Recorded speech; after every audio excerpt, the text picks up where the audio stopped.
He's over here saluting people and the camera and everything's up. Well,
king and his men stole the queen from her bed,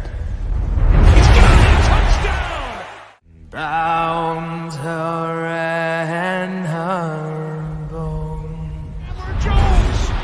The seas be ours, and by the powers where we will roam.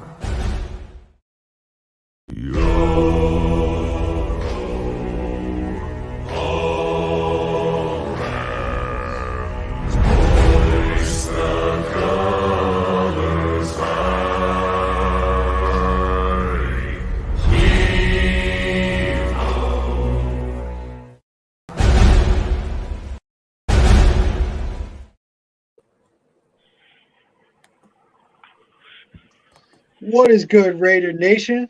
Welcome back to yet another episode of Raiders Wednesday Night Live Show. I'm joined by my friends Dustin, Sergio, and Cortez. Say what's up, everybody.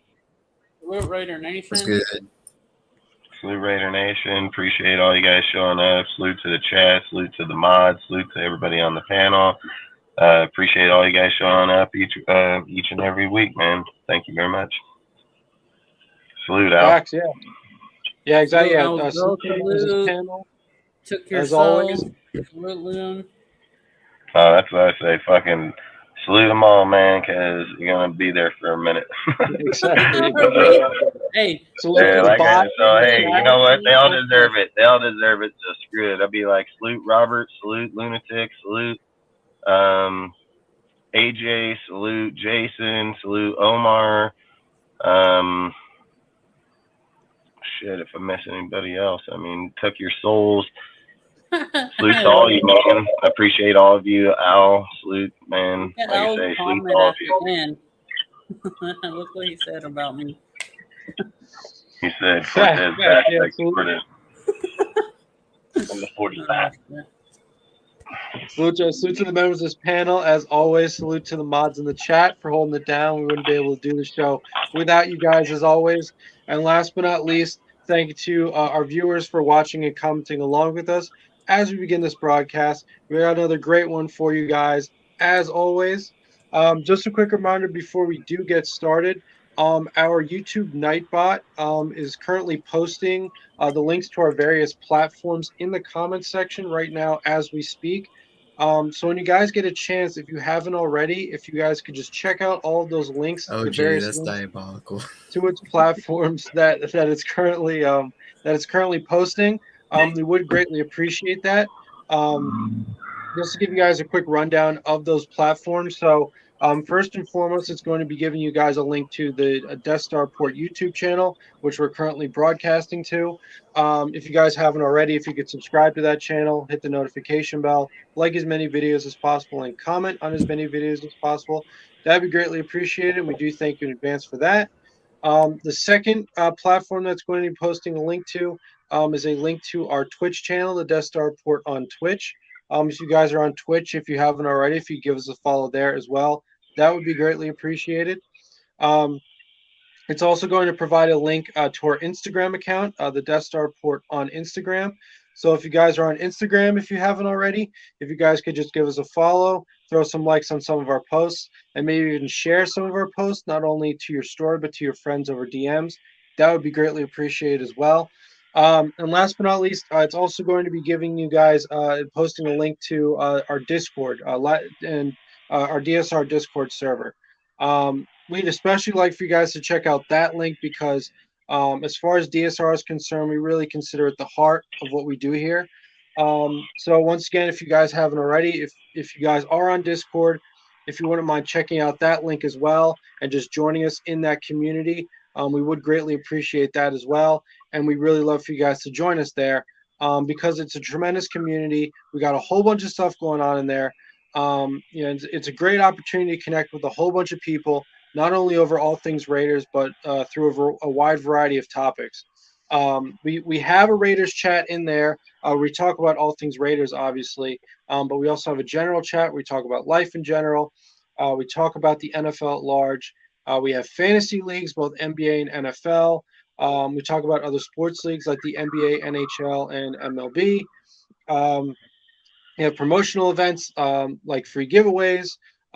We just started back up our free movie nights again. So that's a great opportunity on a weekend night if you have nothing going on. A lot of us just hop in Discord and we watch a movie together. So that's a great way Hey, to bond. salute, Al. Appreciate you stopping by, bro. Keep going, Jeff. My bad. Yeah, salute to everyone coming in now as well. Yeah, so Yeah, like I said, we appreciate you watching for the first time too, man. So thanks. Facts. Yeah, thank you to our newcomers, our first time viewers as well. Welcome aboard. We got a great one for you guys as always. But yeah, as I was saying with Discord, like I was saying, we got a whole bunch of stuff going on there. Like I said, the free giveaways, free movie nights as well, which we just started back up again. We also have channels dedicated to all kinds of Raider content creators, whether that's on Twitter, Instagram, or even YouTube. And we also have a bunch of channels dedicated to a whole bunch of presences on social media such as Twitter and Instagram to keep you guys in the loop as far as sports updates through various leagues, not only the NFL or the Raiders, but the NBA, MLB, NHL, all that kind of stuff. So like I said, it's a great community. We have a whole bunch of stuff going on in there.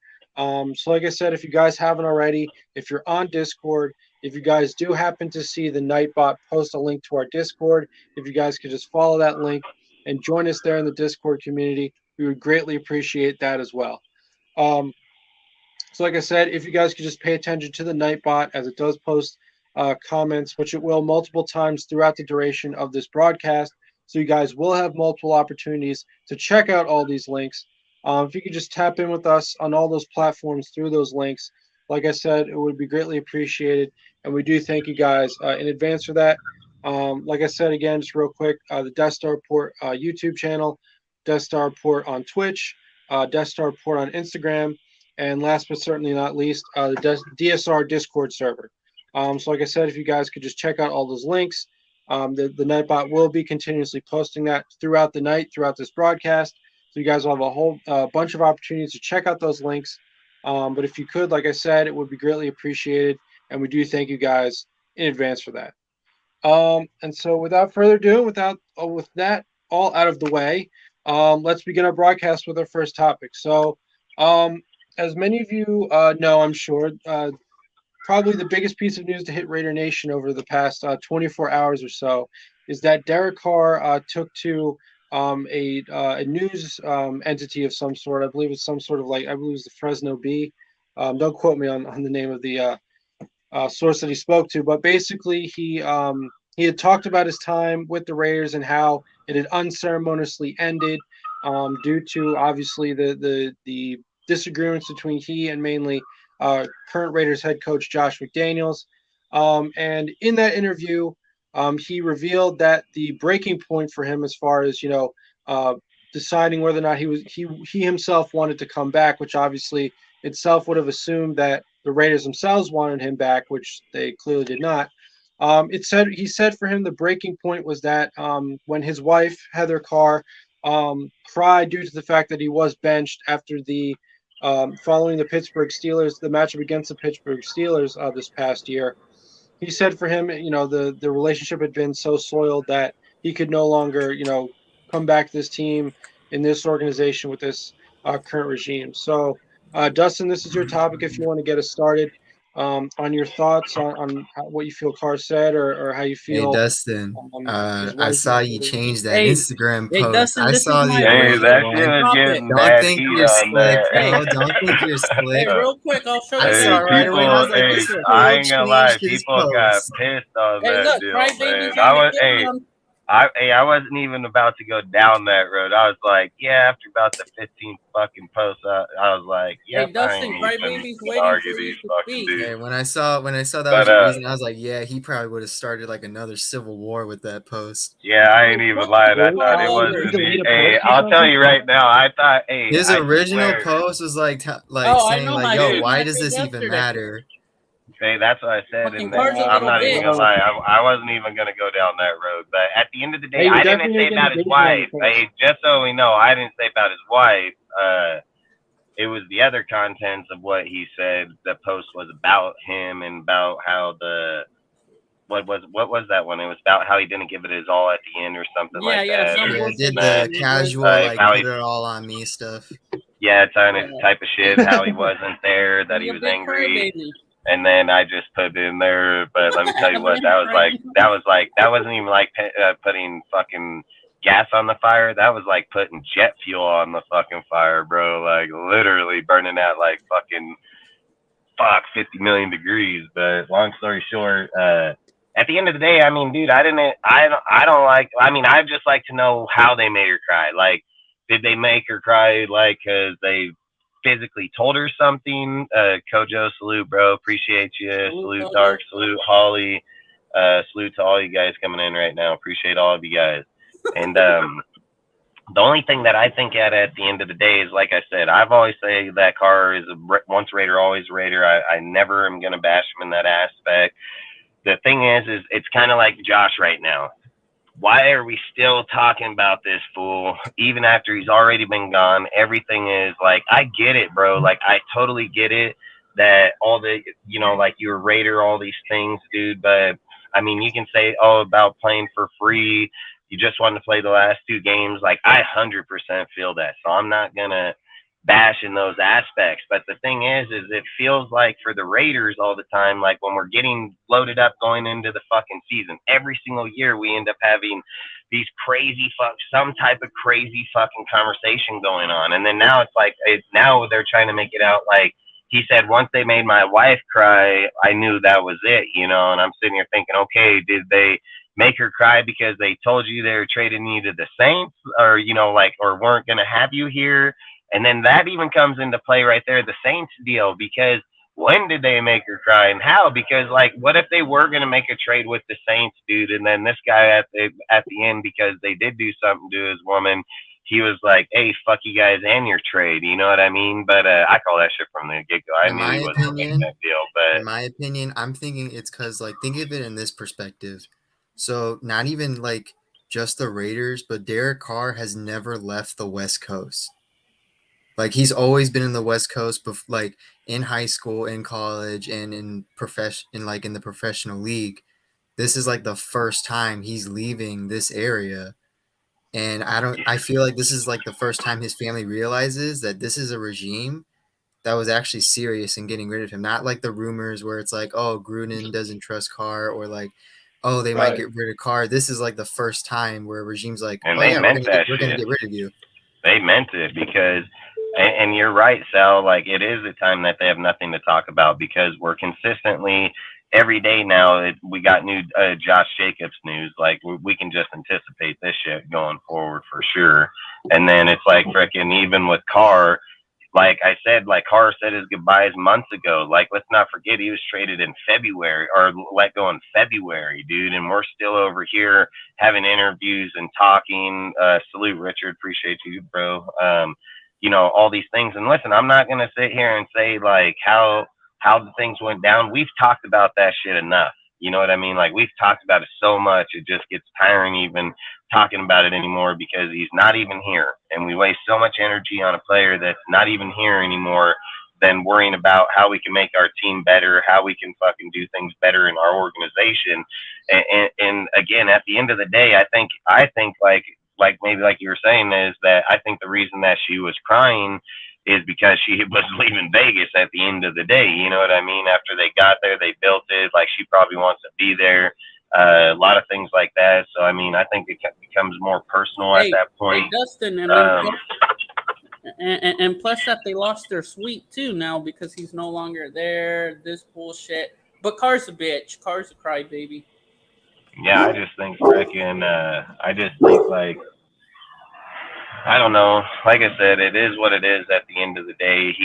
They can make 30 different quotes on how they want to do it. Him playing for free in the last few games just to play in front of the crowd. Like, I get that point, dude. Like, It's I get it. It's just getting very annoying that they're still trying to make this personal when in reality, there's nothing personal about it. Because if it was personal, like Adams or Crosby would say something. Hey, I ain't gonna lie, it took your soul. Yeah, I've seen multiple players cry on the field and at the podium. So Hey, Car, that man, ain't that's nothing. my I favorite just shit of him. think it's just like I say. I think at the end of the day, like I said, I appreciate him playing for us. I appreciate everything he did for us. Like, he was the best quarterback we had over the last 20 years by far. So I'm not gonna sit here and bash him in that aspect. The thing I just think is like, I get it that people are going to start coming out with things, but like, look at Waller. I said this shit the whole time. I said, Waller's like, a Waller bitch, set too. himself up. Yep. What did Waller say in his presser just recently? Like, wasn't he's like, surprised. Oh, I'm he gonna said, have dude, he better was like, over I knew it was coming. He said straight up, like, he's like, Yeah. I knew it was coming. He was like, I wasn't worried, you know, like, Yeah, he that's didn't really somebody care that much. admits his shit. Yeah, That's yeah, what didn't he even just give a fuck. admits his shit, you know, like, he takes responsibility. Like, he ain't over there crying a river. He ain't over there, oh, fuck this, all that, you know, like, people are sitting here saying, like, oh, look at Waller and Derek meeting Look up at, and this and Cameron that. I'm Brate, like, too. dude, That's they the play with reason- each other. That's where Waller got to be the best tight end he was with Carr. It's Hey, not going to be hey. uncommon for them to meet up, you know, so. Hey Sal, that is what a lot of Raider content creators are saying, that Derek Carr is like, it's like when you break up with your ex-girlfriend in high school and then later on she tries to play cool, like, no, I broke up with you. And then it's like, nah, okay, that's cool, whatever. It's kind of like Yeah, it's like a high school breakup that we're dealing with right now. And then this is the other thing, like, where I would kind of be like with the Saints, you know, like if I was the Saints owner, or like the owners of the you know, the Saints owner period, if I'm over there and he's doing deals, I get it. He was just brought here. He's going to obviously say his piece here and there, but how long is he going to keep saying it? Are we going to talk about it for the next year? Are we going to, every single time if something brings up with him there, that they're going to resolve back here?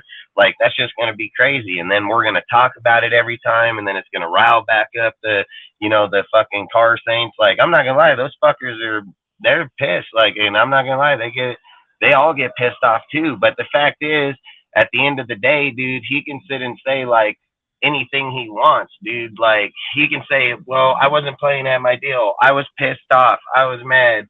Oh, well. Oh, fucking well. At the end of the day, you're paid to play football, dude. It's not personal with you, the fucking organization, the people. It's like I said with Josh, dude. Why is Josh making it personal? Does he not have a fucking agent that's supposed to take care of that fucking shit? But he's over here fucking calling out fucking fans. Like, that doesn't make sense. Let your agent do his fucking job. All great players let their agents take care of their shit, dude. Like, why are they over there attacking fucking fans or things of those aspects? So for me, that's all I'm saying is like, I wish Carr the best. I hope everything goes, and get your piece out. You deserve it. But at the end of the day, man, let's move on, because all this guy's going to do is just straight fucking keep causing shit within the organization. You're going to have these fucking fans that are Raider fans still, that are Saint fans, and you're going to bring up shit, dude, and they're going to be like, oh, fucking Carr, I'll blow him right here, you know, like, I get it, dude. Like, I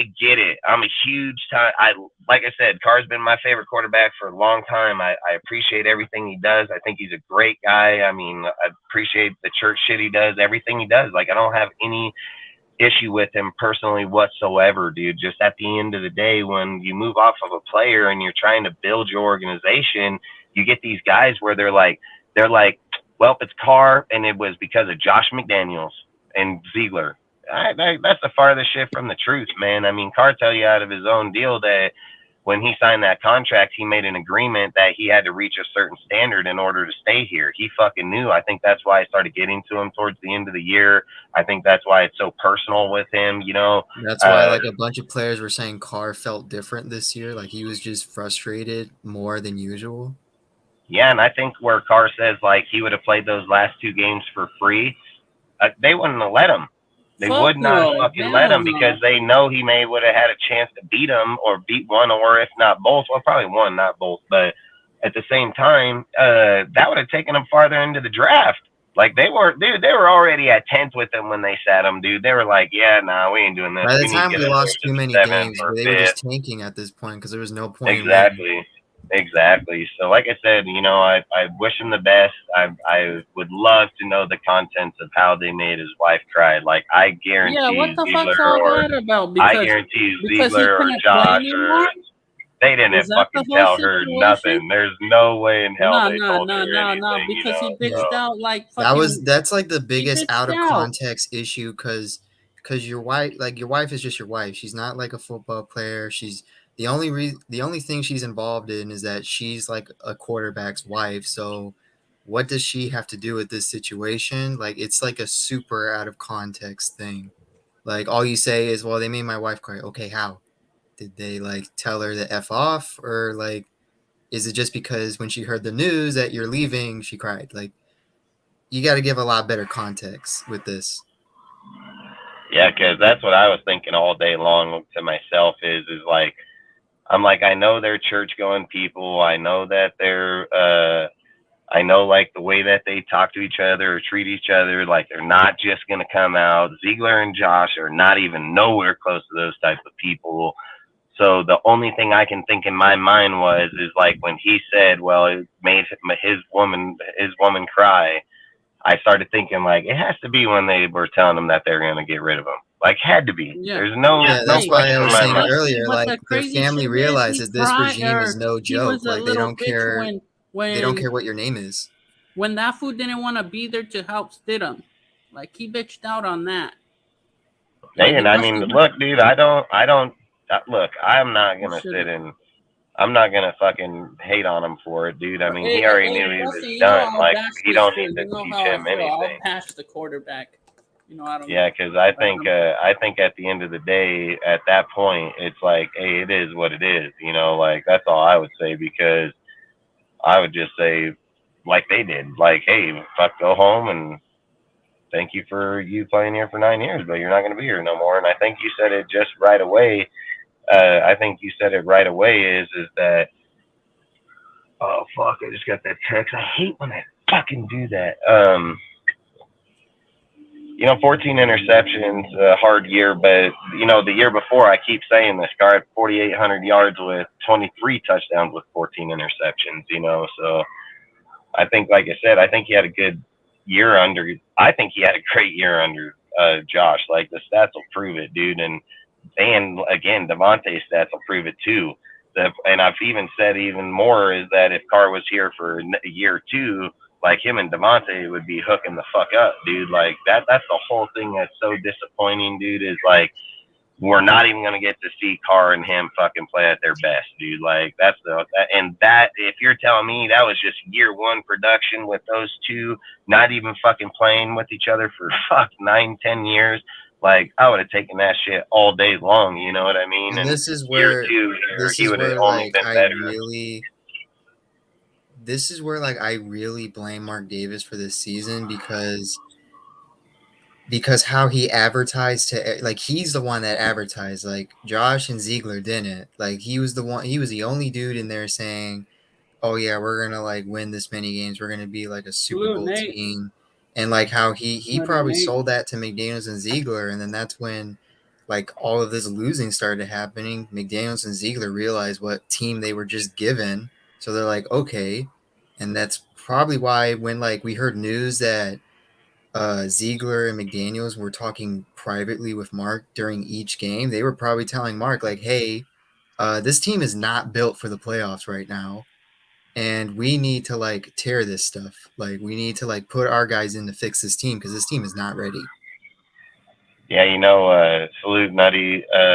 Appreciate you stopping by, bro. And he's probably right. Hey, fucking Stenham's woman was getting camera action like no tomorrow, bro. They were popping her up every like 2 minutes, bro. He has a fine ass like every 2 minutes.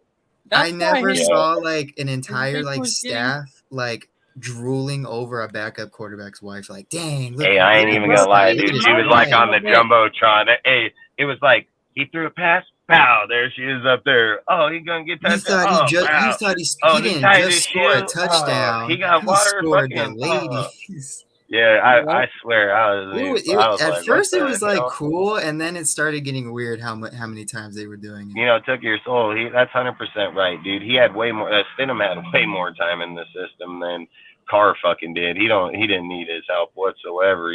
Lunatic. The best thing Mark could do is not say anything.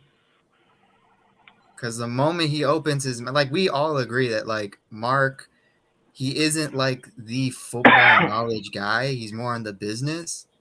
So just let the guys that are controlling your team Hey, did say you how guys? the team is doing. Hey, Sergio, did you guys seen Sanji bring up something about Is that freaking well? What does Rich, he mean by like last year? Is that what he was asking? Like, Rich Yeah, what was remember Gannon? when I was saying like Mark like shouldn't advertise like what type of team we are, and then Lunatic saying, "Well, what's Mark supposed to say?" And I said Mark's supposed to say nothing. Because yeah, I know you're the owner and you're like the Vegas owner, but Just be quiet. Just keep it quiet. just let the Hey, guys that are running Well, and building the I think a team lot say how the of team's doing. I think a lot of big owners stay back and let the GM be the face of the franchise all the team, time. Yeah, I mean, unless you're Jerry Jones and these bigger dudes that want to be the face, like that. That's the only reason they're there. For most of the rest of the NFL, their fucking faces are the GMs. You know what I Hey, mean? hey, So, so not to change about the defense, but did and you you're guys? right, Lunatic. He is a true fan, and that is Yeah, facts. So, I mean, but there's did no you doubt guys? about that. Hey, but did you hear He what said just comb the bowl cut. What did he say? just yesterday a little clip came out of how Josh McDaniels is running the like he's doing. There's two ways that he wants the defense to go. I don't know if you guys seen that little short of Sanji bringing it up that Rich Yeah. Gannon was asking him. That's going to help out the defense pretty well. Yeah, I was surprised not that many people saw Grant the that. Rich Gannon interviewing Josh McDaniels thing. Yeah, yeah, like he long, or how was it like long foot or long? I forget how he said, how he worded it. But I think and there was three players that he brought up in that whole thing that are veterans: Faison, Spillane, and Mike or Marcus Epps. He brought them three players up during that. Yeah, and he was talking about it because he was talking about how he brought them to the team for their Yeah. fucking play capability and everything like that, and how they're going to bring big game presence here from all tiers of the deal, basically, and then playing long and short is basically what he's talking about. And Hey, salute Asdos. I've said this Al. even yes, you Hello, know, fellas. Hey, I bro, said you're this a fired, while though, back Al. at the. I said this a while back at the presser when the very first time these guys were coming out and they were talking about Josh and the system and how easy it was for them to learn, dude, and how they were catching on to the shit way faster this year because they simplified it. Salute the Menace, simplified the system this year, and that Josh is spending a lot more time on the defensive side of the ball than the offensive side of the ball right now, like as him as a coach, you know what I mean? So when people were sitting here, you know, giving him a hard time about, oh, he's just sitting on this side. Well, he's making, yeah, oh, believe me, I know his from the pedigree. defensive side. But that's all I'm saying is like Josh is stepping up, like people said, like he should as the head coach. He's identifying where it is, and he's taking it into his responsibility to be able to start putting that shit in the way he needs to. And I think that's a plus on Josh, because I think when you're looking at it, it's very hard, man, to be able to have a coach that can see both sides of the vision. You know what I mean? Like, I get that Bill's a good evaluator, but I don't think Bill can go over to the offense and draw up playbooks like Josh McDaniels. McDaniels said in the interview with Rich Gannon that Bill just lets Josh do his own thing. Like Bill doesn't want to ruin McDaniels' flow. That's like on how he runs his offense. And that kind of proves, Yeah. Josh said it himself, Josh ran the offense in New England. I've been saying it for mostly months. gave suggestions. Yep, I've been saying it for months because I've watched him for years, dude. I've watched him. I've heard Bill been saying this since the early 2000s, since he's been there.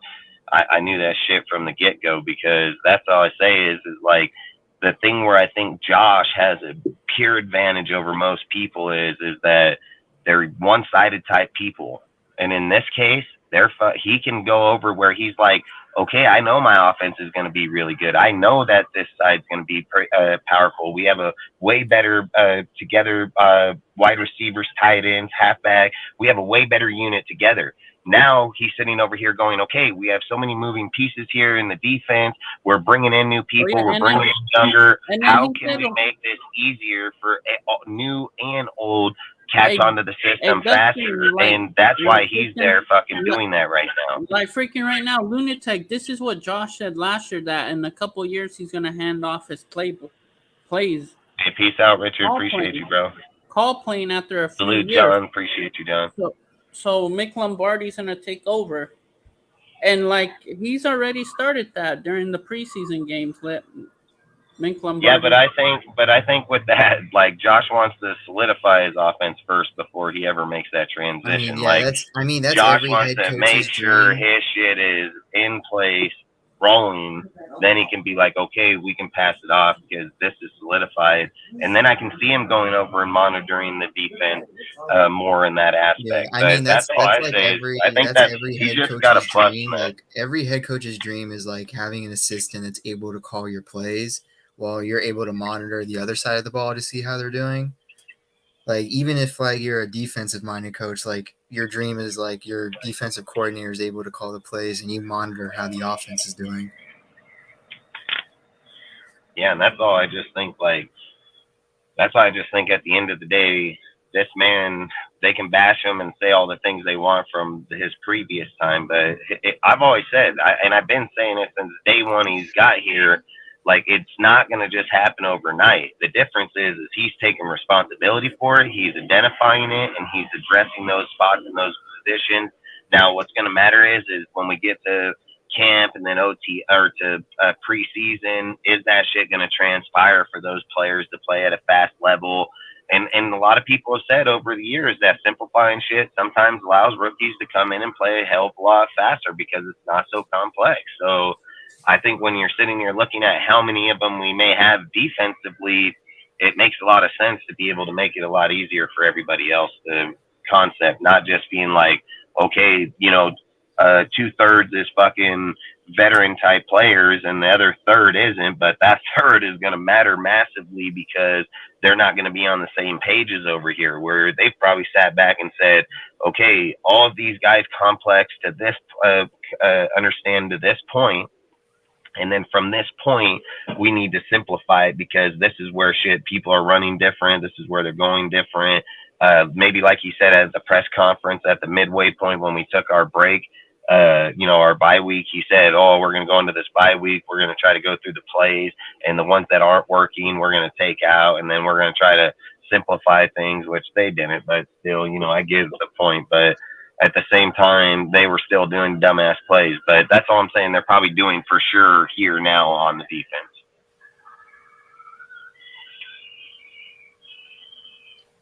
Yeah, I mean, I guess obviously going back to what you guys were saying about, or Sergio was saying about the ideal situation would be, as a head coach, if you can trust your coordinators enough to handle their specific, tasks inside of sides of the ball, then you can sort of, manage the game from a bird's eye view and really act more as like a chess player. Because obviously as a head coach, you have to worry about, timeouts. You have to worry about like different personnel adjustments, which don't necessarily apply to one specific. You're not necessarily focusing on one specific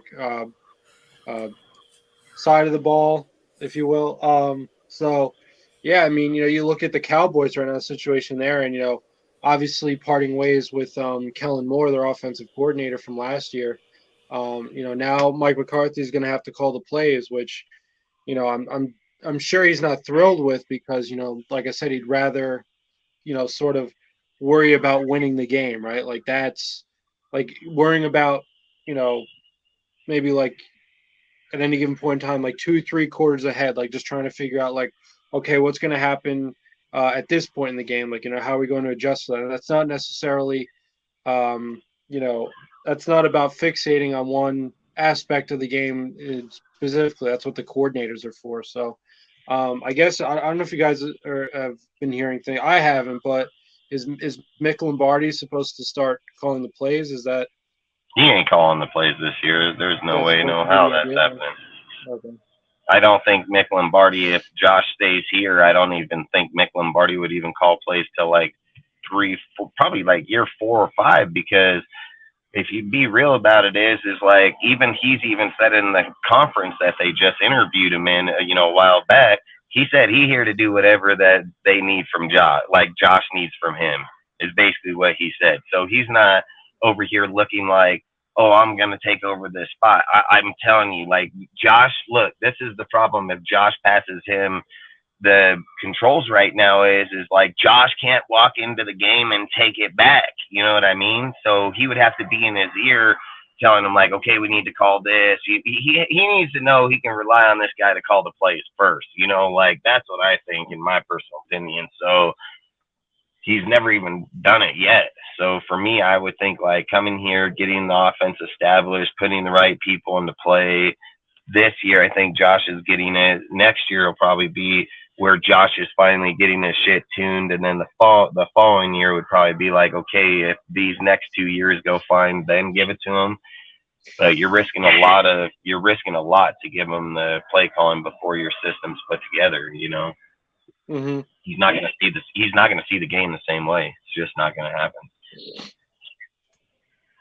Yeah, yeah. I mean, but obviously, I guess that would be the ideal situation where Mick Lombardi gets to a point where he's built up enough of a rapport. Maybe not just Mick Lombardi, maybe it's another, guy who ends up being the offensive coordinator, but whoever that is builds up enough of a rapport with Josh McDaniels to the extent that McDaniels trusts him enough to call the plays because, like I said, I mean, so much of being a head coach, you can't always get too down and dirty in the details of one specific aspect of the game, whether it's offense, defense, or even special teams. You have to worry about your team as a whole, and you have to look at it almost as a general from like a bird's eye point of view. You have to look at the entire game, and you have to be almost like a chess player, right? Not only with like I said, like your timeouts, but with who you put in what situation.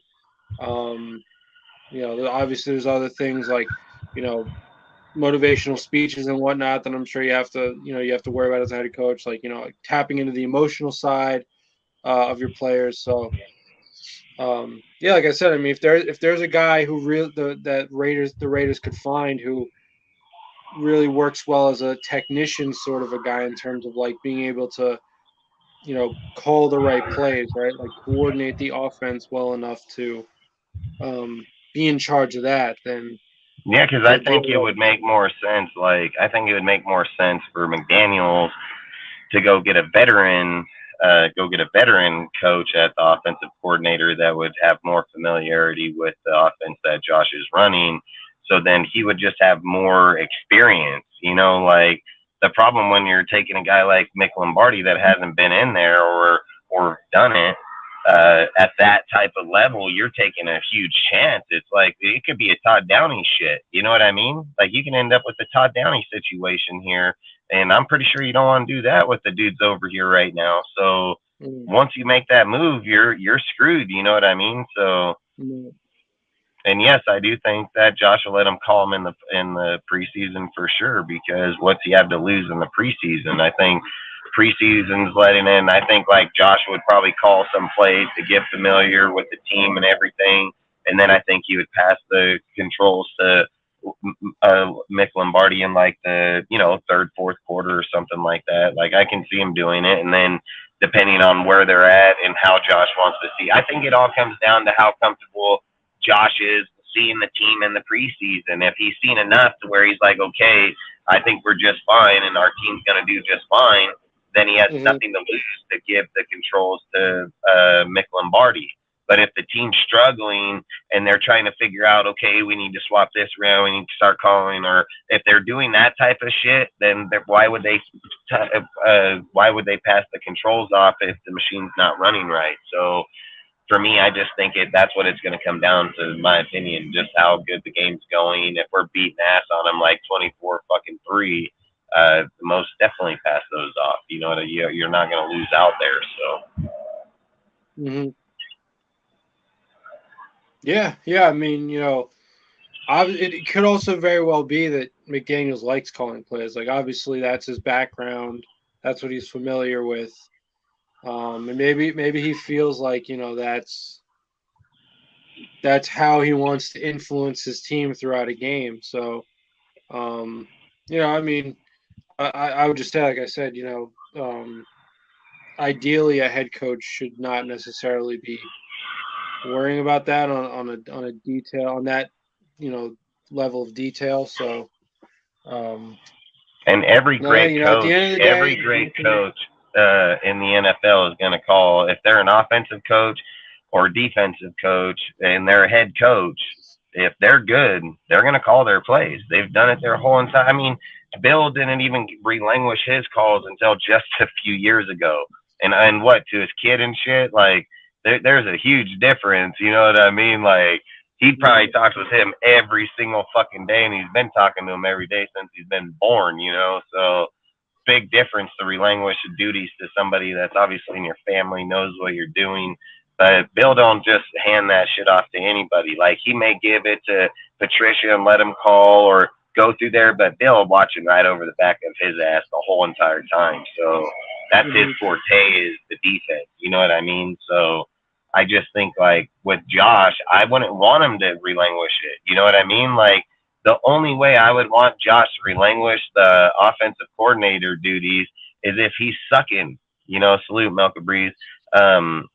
If he's sucking at calling plays or something of the fact, then relinquish it. You know, like if it's a John Gruden type shit where he can't get into the end zone, hindering the fucking team, this, that, the other, then give up your fucking calls. But I don't want Josh to give up his calls. I mean, I think that's a plus for him being here, is that he's averaged in the last fucking 10, 12 years anywhere between first and 10th in scoring or a total offense or red zone presence. Like, this guy does not lack fucking doing the job in any means. So for me, like I said, we brought him here because he's a genius in the offense. I would like to most definitely keep it that way. Or Dustin, it could also just be something that's gradual. It's not like a wholesale relinquishing of the offensive calling duties, of the offensive play calling duties. For instance, let's say Josh wants to just test out, hey, Mick, call third down for me, or call second down for me, or hey, call the second quarter for me. Let's see how it goes. So it doesn't necessarily have to be a wholesale, hey, you take the reins. Let's just go ahead and, test drive this shit and see how it goes.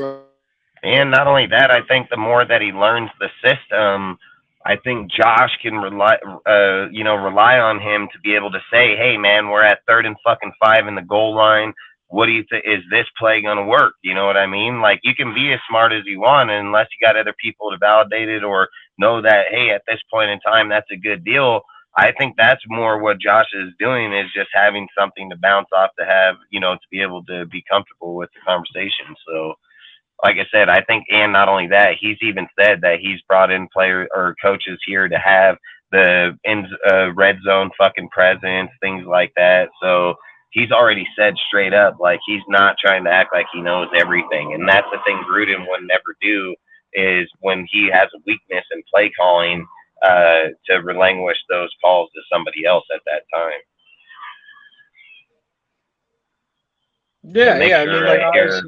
Make sure to follow over here to their show with Dart, Cortez, and Ghost. They have their YouTube over there, so make sure to follow, give them a follow.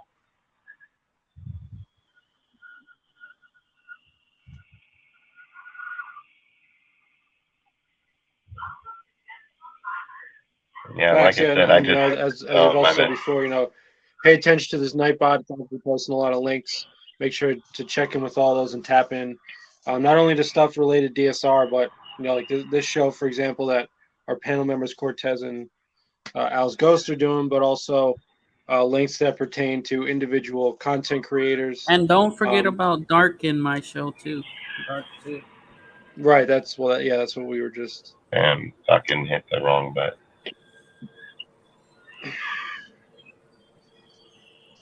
My bad. I put it back up. I hit the but yeah, I mean, I'll tell you what. As far as what you guys were just saying, Al's Ghost point is well taken. Like, for example, at any given.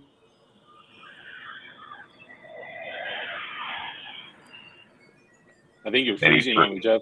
Did he freeze? Yeah, he froze on me. I think he's. Yep. What were you gonna say though, Al? I was gonna say, dude, and I mean, kind of not in a half joking way, like fucking Patrick Graham needs to relinquish his play calling duties, dude. Like, that's the dude who needs to relinquish his play calling. That's Not where Josh may do both. Who knows? not Josh.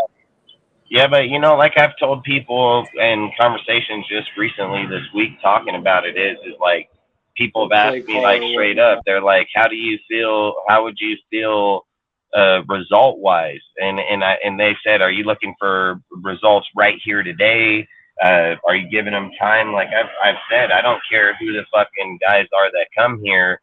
I don't care what scheme, what design, how they fucking who they think they are or not. Just because Sean Payton went to the Broncos with Russell does not mean they're coming out and winning 13 fucking games next year. It's just unrealistic as fuck to even think that. So, like I've said, dude, if I'm being realistic and I'm going to be fair, like if Josh is not hitting on the team in year 3 and he doesn't have his shit going by year 3, then we need to do something because I've always said he came in, he had to play with somebody else's shit. And I don't give a fuck how anybody looks at a team, and they can put all the players they want. Doesn't mean those are Josh's players. Josh may not need those type of players to win games, dude, and he's obviously shown he doesn't. So maybe Josh don't know how to use those type and make them all happy and make everybody work together. They're in the West Coast. They're in a fucking Florence Perkins, like big time difference fucking plays, So all I would say is like, at the end of the day, if he can have the team rolling good and winning good by year 3 and everybody's coming together, then I would have no issue with it. Like Gruden came here, pissed away hella first round picks, dude. People's bashed on that fucking guy hella hard in the draft, but have never said anything about him not having the job. They've said, "Oh, the draft sucks. It's this, that, and that." They've never said like fire John Gruden, this, that, and the other. He's shit on every single draft pick outside of a few, and he's had way more success in the later rounds than the early rounds. And I've heard people bash on it, talk about it, but I've never heard him at the end of the day say, "Get rid of fucking John Gruden." So if we're just being fair, they've made great fucking draft picks so far. A lot of them are going to contribute in damn good ways.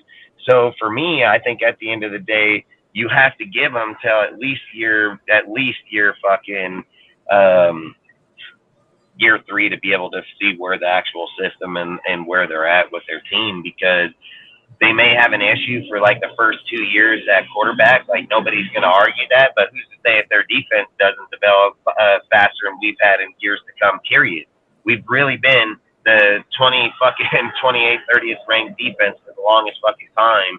So if they make in 1 year from a 28th ranked defense to the top 20, I'll take that all day long, because then they're making strides where they need to make those strides. And will we have to hold off at the quarterback? Ziegler's made that clear as fucking day that if that so happens to be the problem, I said this numerous times before the draft, that Ziegler said that he would even draft a player in the exact same position as somebody else as long as he was a great player, because you can never have too many good players on the team at one time. And then he said, and if we have a hole at another position, we'll try to patch it and then move on for it for the rest of the year and then address it again the following.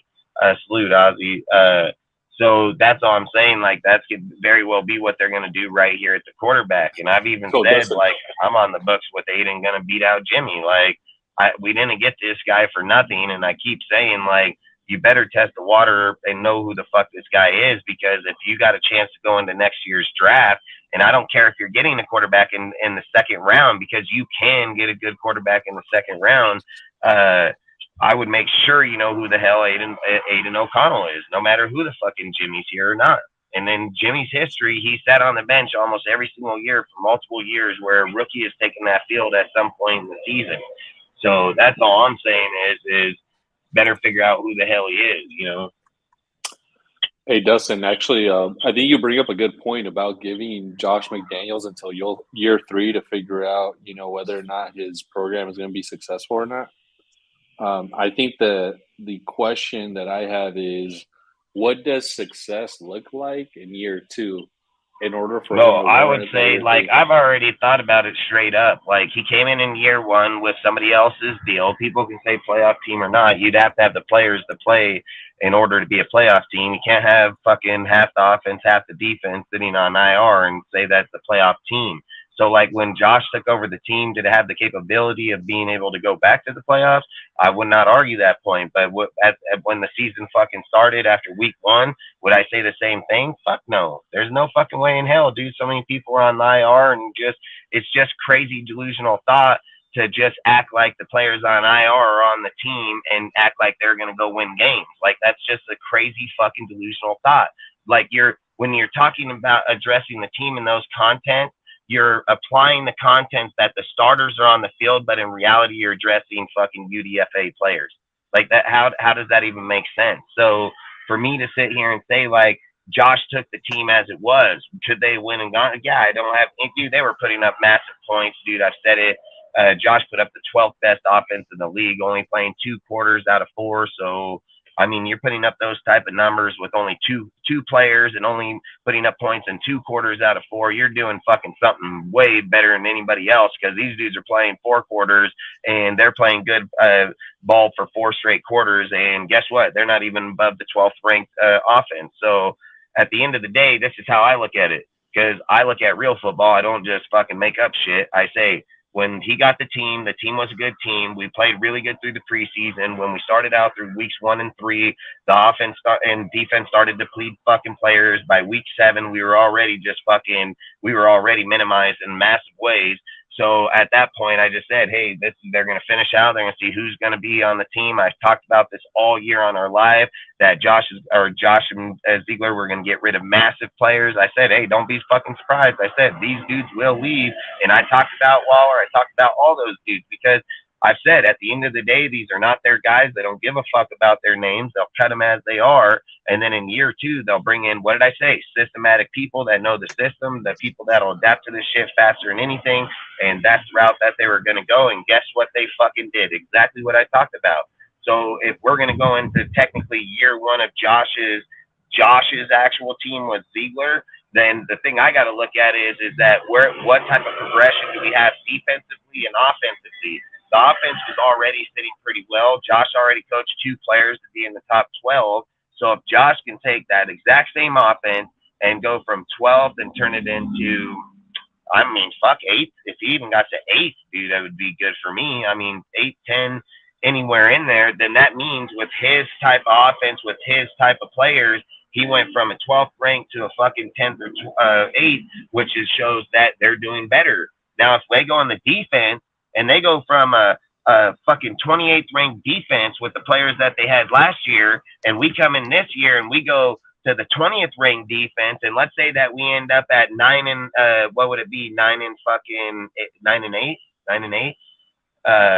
If we ended up 9 and 8, or say fucking 8 and 9 in that aspect, or even 7 and fucking 10, I would actually say that's a good fucking year, because technically on both sides of the fucking ball, we actually produced better results. So that shows that the team is coming along continuity-wise, that their stats, then that's when you talk about when you're looking good and you're playing good. It doesn't mean you're always going to be winning games, because those can be close-ass games, dude, and you can lose out at a game at the end.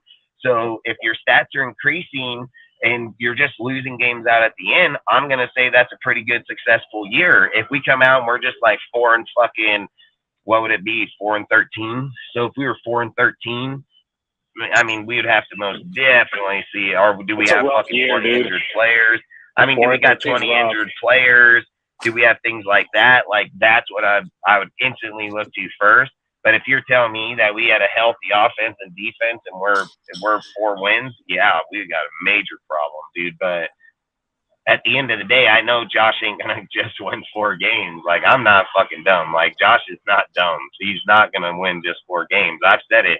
Josh came out and he could have fucking destroyed the Cardinals if they didn't give back the fucking points. He could have fucking put a beating on the fucking Chiefs if they didn't give back the fucking points. Like, there are multiple fucking games out there that we played last year where we weren't just up fucking 7 points. We were up fucking 17 fucking points, and some in 21, you know? So to give up those points back and let them go, regardless if we're scoring or not, like, that's all I'm saying is like, those were bad beats because of where we were points-wise when we got those beats.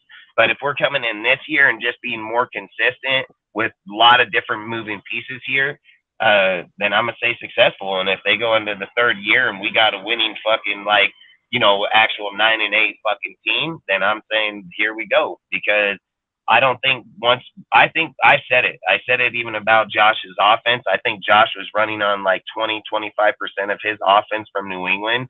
If we go and look at his offense 1 year later today, I would put him in the 90 percentile. I would say like Josh got 90% of his offense from New England here now. Like there's a huge difference when you're looking at the way that the team looked last year under the offense, and then you're looking at the way the team is this year under that offense. It is massively night and day difference. There is no fucking doubt about it. So, like I said, it's up to Graham to get us up to like the 20th, 22nd, 20th. He got to make a jump, man. He's got to make a jump. You can't stay at 28th at the end of the year. If you stay at 28th at the end of the year, fucking Patrick Graham got to go. You know, like he has to go. There can't even be a debate about it. Can't be an argument about it, dude. Like if he's at 28th ranked defense, he's got to go. Dude, I would go so far, Dustin, to say as if the defense we have a late buy, right? I think we have a late buy this year. Like if the defense is like hovering in the 28, 29, 30 around that time, around the buy, like you cut bait. Like did you say that we would get a tie, Jeff? Is that what you said? We get a tie? Yeah. That'd be Not crazy. only that, I can't but remember the last time we had a tie. this is But what were you saying, apparently- Al? I didn't mean to cut you yeah. off, Al. My bad. No. So like what I was saying is regarding like Patrick Graham and the defense, let's say, because I understand we have like a late buy this year. I think it's after like week 10 or so. If the defense is ranked in the, low 20s, let's say like 28, 29, fuck, even lower than that, 32. Let's say it's between the 26 and 32 ranked defense by the bye week. I say you cut Graham in the middle of the season or during the bye week and just start, looking for your next defensive coordinator because it's obviously not working. You got to think if they do that, it's instantly going to go to somebody on the squad. And then this is why I don't like. So this is why I don't like doing this. Okay, and I'll tell you why. I would rather wait to the end and fire him because listen, any time that a personnel player or a personnel coach, right? So let's say that Patrick Graham is our DC, and we fire him, and then you go to the fucking say like I don't know, it's gonna be. I already know who it's gonna be. It's gonna be Ryan. It's gonna be Rob Ryan, dude. They're gonna go to Rob Ryan. They're going to ask Rob Ryan to call the plays because he's going to be the only dude out there that's going to know the team, know how to call it. He's been there. Chris Ash can be another candidate for sure, same as fucking Jason Simmons. So all three of those guys can be candidates. But this is where I don't like it. More times than not, when a coach goes from that whatever position and then goes to the DC, then it becomes just no different than the fucking head coach. What is it called when you're a head coach? Interim head coach? When you do that, guess what? That guy usually gets fired at the end of the year because he's not going to be the DC, and then he doesn't come back on the team. So for me, I don't like doing that unless it's a guy you want to get rid of too. You know what I mean? Unless it's somebody on the team that you want to lose, not only Patrick Graham, but say Chris Ash or Jason Simmons, then do it. But I would rather just keep where you're at and get rid of them at the end because I don't know if I'd want to lose one of those coaches with them. But going back to if our defense thrives, like I think they will, why are we talking about Patrick Graham if our defense is going to thrive? Like how Josh McDaniels wants it to be ran? Because it might not thrive, Cortez. Man, bro, you're just talking. It might not. I'm not. It's very true because there's a possibility that in life there's nothing guaranteed. Like you can wake up, you can be awake tonight and you can go to sleep and not wake up tomorrow. Like there's no guarantee in anything. Fuck Jacobs. I don't like the dude. It says they get a chance. JJ beat Leo Max situation. Yeah, I mean, like I said, he said Rob Ryan is definitely not his brother. Fucking, I want football to start. I mean, I want football to start. Rob Ryan had our defense up in the top when he was here in the early 2000s. Yeah, early 2000 with Stuart Swagger, that defense was thriving in the top defense in like the early 2000, like 2006, I think. Yeah, we just couldn't. Yeah, We couldn't score points. It was We the just couldn't score quarterback. points. Yeah. We had stupid Kerry Collins then. Fucking trash ass quarterback. Fucking overthrown Randy Moss. Yeah, Fucking, that's why Randy got the fuck out of here too. Fuck yeah, he did, but he made a good choice because he would have had the same shit the next year with Russell, so it wouldn't have mattered. But that's all I say is like at the end of the day, that would be the only reason why I wouldn't make that change. But I get it, dude. Like look, if you have somebody on your staff, too. yeah, but I agree with Al. At week 13 at the bye, if there's a coach on the staff that we think can be the next D coordinator and be good, then I would have no issue to make that fucking move. Like I'd make that move too. But if I'm sitting there looking at the team and saying like the next guy is not going to be on this team, then hell no, I'm just waiting till the end of the year. You know what I mean? So. Yes. That way we just don't lose. But, you know, you got to look at it in, I guess, a lot of ways. Even if you were to do that, there's nothing that guarantees those guys on the team because what if the new DC comes in and wants his own people? And this is why I hate doing that shit all the time is, you know, you get rid of one, another guy comes and he wants to get rid of these guys and bring his people in. And then he they wants got to to start learn it a all whole over again. all over Yep, again. exactly. Yeah, fuck that. If we got a top 20 defense, I'm cool with that. But I get it, Al. If we're 26, 28, 100%, I'd fucking shit can that fool too. So, because like I said, he has to be fired. There's no doubt about it. Are we ready to go on to the Josh Jacobs topic? That's Cortez's favorite player. Yeah, I want to talk about Josh. Can that? Did you already get a number 8 jersey, Cortez? Nah, hell no, I ain't getting no number 8. I'm just gonna get a Jimmy G, a new number 4, Okay. a new Aiden. I'm gonna get an Aiden O'Connell. No, here's what you do. Wait, do you still have a car jersey? Fuck no, that shit got burnt. Oh, because you should have saved it and then duct tape over car. You know where the last thing. I have a Pro Ball, a red Pro. I had a red Pro Ball jersey. I couldn't do shit. Couldn't switch out the nameplate. Fuck no, you're. I mean, I've said I would go after Zeke if it was me, man, just because nah, bro. the way that he would run with the team. Dalvin Cook would just become another Josh Jacobs, dude. Like we don't need a Josh Jacobs player. Like that's the thing people ain't understanding is or James. Josh McDaniels don't do that. Josh McDaniels runs 2 halfbacks, 2 tight ends. That's what he does. That's what he's known for. It's what he's done his whole fucking damn time. Like, he's going to run that system the same fucking way. So, for me, when you bring Dalvin Cook in, all you're doing is bringing the same exact player. And Dalvin's going to want to get paid, dude. He just left there. He's going to want to be himself. He's even bragging about himself on the fucking deal or on Instagram. There? I don't know, but I heard Miami offered him a contract. I would love to know what they offered him. Yeah, Miami is being kicked around. Maybe New England. I know D-Hop. You know, like the D-Hop New England rumors they were kind of heating up for a little bit. So and D-Hop. Oh yeah, did everyone hear Devontae Parker got the same contract Jacoby got? Yeah, 3 years, $33 million. Oh no, Yeah. that was freaking what's his name too. Juju. Schuster too. Yeah, but Ozzy, that's him over there, man. He ain't going for no $8.7 million. Like that's the whole thing. Like this is the whole issue. Cook is coming out of his where he's going to want to get paid, and he's been putting up numbers just as well as anybody else for the last few years. He's no slouch ass player. These dudes are demanding $15, $17 million. He's going to get $10, $12 million. Like, there's no doubt in my mind. Like, that's why I would say go look at the Miami contract. I'd love to see what the hell Miami offered because obviously it wasn't enough. You know what I mean? Because if they offered him $10 million, I think he would sign. So I think like I said, I think he's going to be looking for $10, $12 million.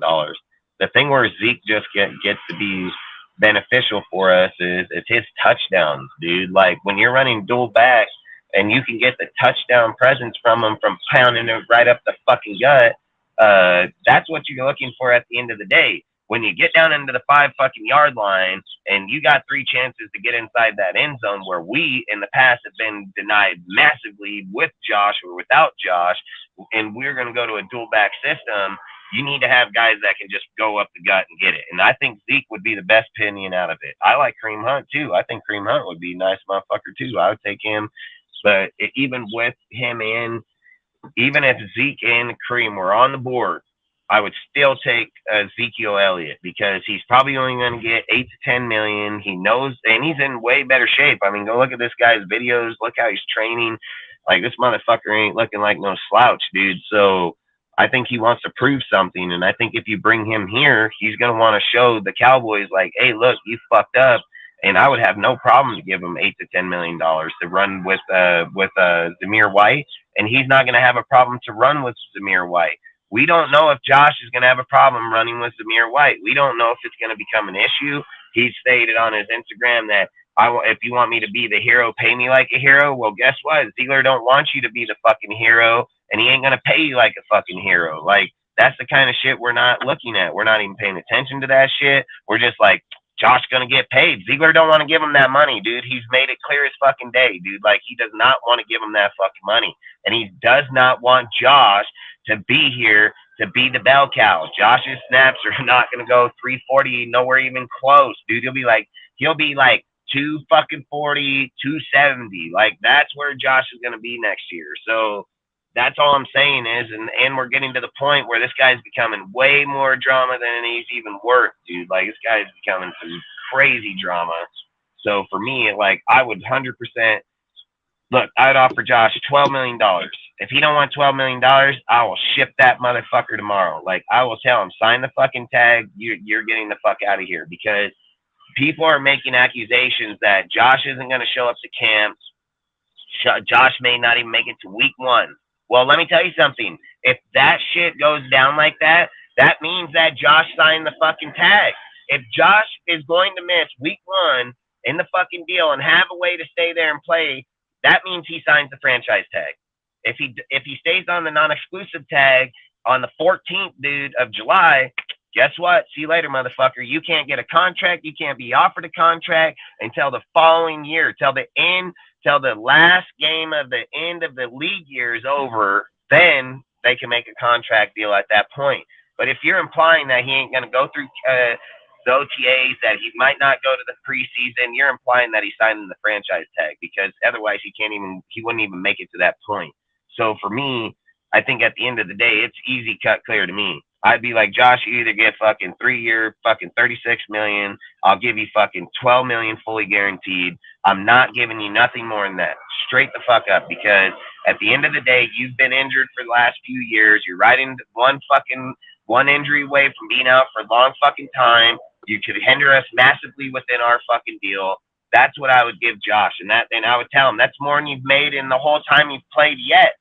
So I don't see what the issue is. The reason he's having an issue on the tag right now is when he plays on the tag for the 10.8, Josh has to be present at every single game in order to claim that money.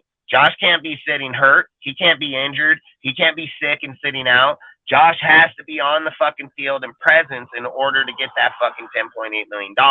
If Josh does not make a game, guess what? He does not get paid for that fucking game. So that's the reason why he's over there doing it. But at the end of the day, as a franchise, you just got to do smart business, and it doesn't matter who the fucking player is. You can't just go, well, I'm going to give you the house. I mean, no way. No fucking way. I mean, like I've said, bring Ezekiel here with fucking Zamir, and fucking here we go. Zeke's been a prime back for the fucking last fucking easily few years. I mean, if we look up his stats, I'm willing to bet he's probably not even been under 900 yards in his career yet, maybe 800. 800 I think is his lowest, actually. And then outside of that, if you're telling me that he's up at 800 and his low year at 12 touchdowns, I'll take that all fucking day long. I'll take that all day long. How many times has Josh eclipsed 12 touchdowns? Maybe twice, 3 times. I'll say twice in his career.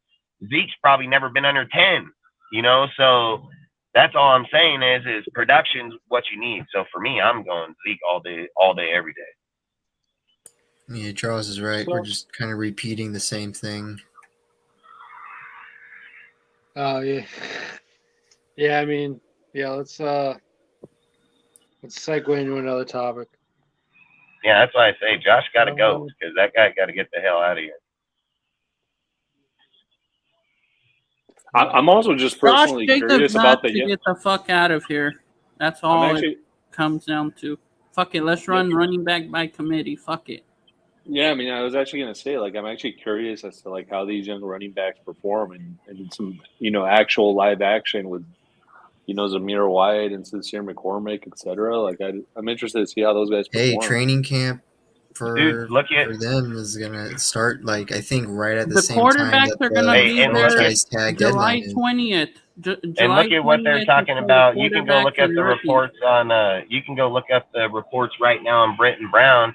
How they're talking about how he's going to be a great power back, dude, and like they're actually looking to utilize him massively this year. So, like I said, man, Josh. I said this the day that everything came out that fool was checkmated, dude. So outside of that, I've said from then on it's a pointless conversation because you're sitting with a plethora of backs right here behind them instantly. Sincere, White, fucking Brown, dude. Like you got three dudes right there that can take off and be your future instantly. So that's all I would say is like I've advocated for Brown the whole entire time. Like I think he's gonna be fired, dude, and I think he's bigger. He's looking a lot better this year, and like I said, the last two articles I've read on him is he's looking really good right now. So we'll see. But I would say that I just want to move on from that motherfucker. Period. In general. Period. Facts. Yeah. Let's turn to a different topic. So, Dustin, this topic of yours caught my eye. As far as what you think about Philip Dorsett and how he might be a key offensive player in the Josh McDaniels system. What are your thoughts on that?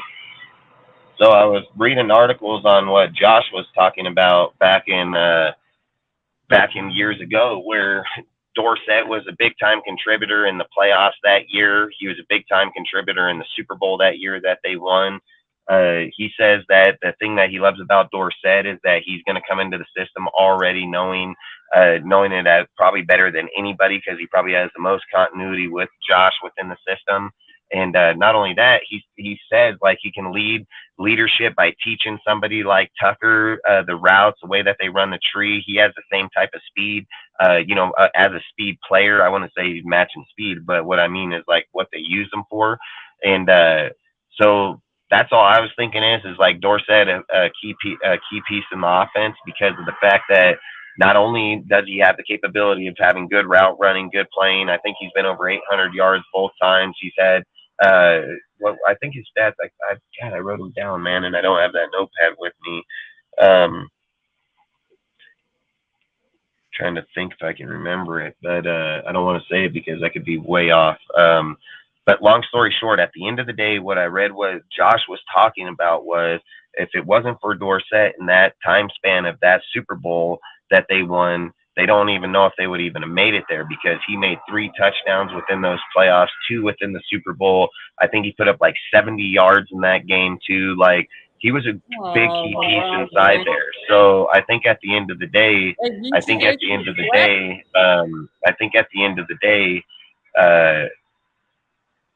he would actually be a viable piece for a person like Tucker and so on like that. And even Renfro too, because let's be real, Renfro is only second year in the system and he didn't even really play a lot of it last year.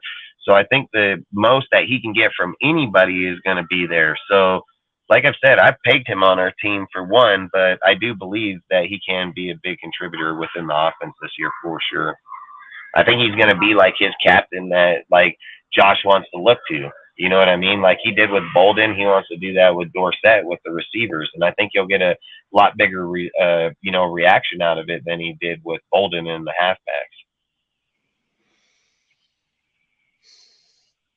Yeah, I mean, obviously, right away when you think about, his what most likely will be his contribution to the offense, you're talking deep threat, right? Like you're talking about a guy who can take the top off the defense, can keep the defense honest, really, because without a deep threat, which and obviously another concern as far as that goes is that the quarterbacks in the depth chart right now are not known for their arms. They're not known for being gunslingers, riverboat gambler kind of guys. So we'll have to see how often a guy like Philip Dorsett will be Yeah, used. but Aiden and Jimmy both can throw the ball 40 yards downfield. There's no doubt about that.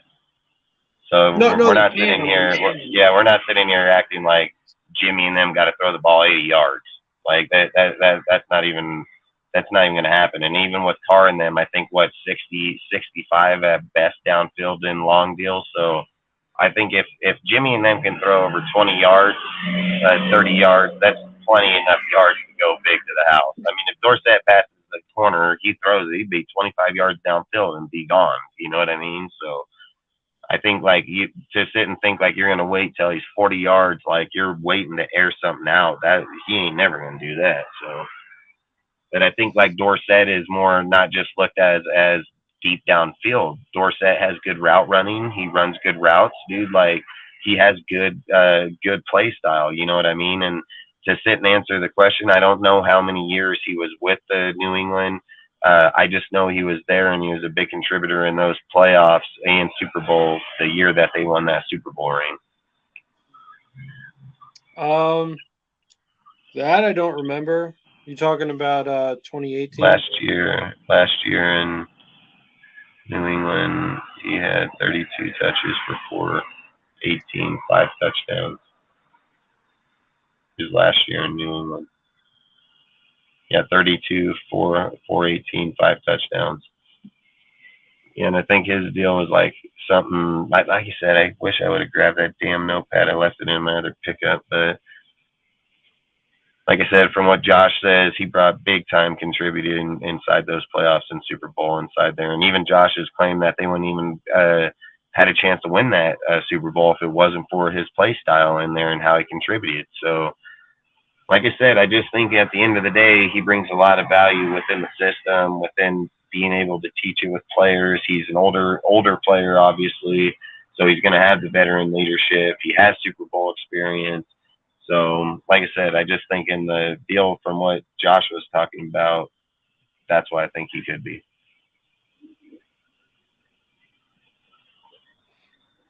Yeah, so, going back to those playoffs in 2018, in the divisional playoff game against the Chargers, he had 4 receptions, 41 yards, and a touchdown. In AFC Championship against the Chiefs, he had only 1 reception, but it went for a 29-yard touchdown. So he had 2 touchdowns in the Patriots' first 2 playoff games. And in the Super Bowl, he did not record a reception. So, yeah, I mean, that one year, he had a little bit of a, I guess what we call playoff run.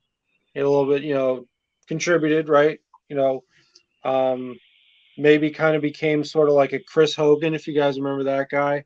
Sort of like a deep threat kind of a guy, made, big play ability, with Tom Brady, in a playoff run, obviously. So, I mean, I guess McDaniels is hoping or he's thinking that he can sort of recapture maybe some kind of that magic that he had in 2018. Obviously, Philip Dorsett's, Yeah, and how many years did he play there? Just 1 year? No, he played there for 3 years. So he would have been in the 2016 Super Bowl with New England too then. No, he played his first 2 years in Indy. Oh, that's what I just asked. How many years he played in with? How many years did he play with New England? Just 1 year in 18. Huh? No, he played 2015 and 2016. He played with the Colts. 2017 through 2019. So 2017, 2018, 2019 with the Patriots. Hey, how many years did Ryan Mallett play with New England? R.I.P. to the quarterback. The one, yeah, dude, that was really sad. To them Razorbacks, man, that's crazy. 35 drowned. It's crazy. I mean, we just had Ray Lewis's son die at 28. You know what I mean? Yeah. What the? Wasn't he the head? I think he was a head coach back in Arkansas too, if I'm not mistaken. He took on to be a head coach in high school. Yeah, in high school. Yeah, you're right. Too, because I the last 2 years, I think he was an assistant there. That's just crazy how shit happens. Yeah, he was the head coach at a high school in Arkansas. Yeah, I just want to know if he had a ring or anything with New England. No, he was. No? He went to the Super Bowl. The loss of the Giants. Oh, that's when They the have to Giants- play. They have to play X amount of time of the year to even be eligible for the ring. Not every person's eligible even on the team. They have to have a certain amount of play time in order to be able to get the ring.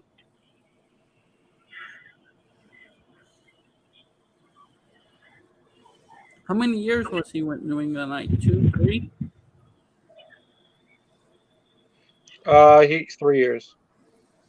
Isn't New England got him? Is that where he came? Or Yeah, the Patriots drafted him. He was a Michigan guy. No, he was No, it was Arkansas. Arkansas. Arkansas Razorback. No, Brady he was. started off he started off in Michigan, and then he transferred. Oh, you're right. Yeah, Well, but he's really still, in Arkansas. Yeah. he's still their quarterback. Who was He the was the quarterback manager. that we got from fucking Arkansas too? After him, I think it was after him. What was his fucking name? Westbrook and Beverly would have got a ring if we would have won. But Fuck I was them talking about both. Pat Bev and Russell Westbrook right now. Man, them two yeah, sorry. fucking garbage ass. The Lakers are sorry as fuck. We are You're not fucking getting into a sorry as basketball fuck, talk right now. motherfucker. What are you Fuck your fucking talking Lakers. about? Fuck Hey, your team hey, and Chris Paul's fucking old ass gonna pull a hammy. Oh, fuck, come off the bench. Motherfucking days Let are me just done. bring Good up my luck. best player, the best player NBA right now. Oh, fuck, get out of here. Outside of it, frickin' I'll go grab a Chris Paul one right now too, if you guys want. what? Chris Paul, what? Yeah, What let's a see it. fucking, I want to see what it. a big old fucking pito. Let me see the Jordan Poole Wizards one. Oh, Fucking fucking. Yeah, I don't know. Well- I think at the end of the day, I mean, whoever contributes, dude, like, that's all I give a fuck. And I mean, I even have him on the roster regardless. So it doesn't matter if if this guy's not going to come here and just be like, oh man, he's going to be the changing of the guards of our team. It's just going to be the fact that he just brings that verse. I wish I had that fucking deal, man.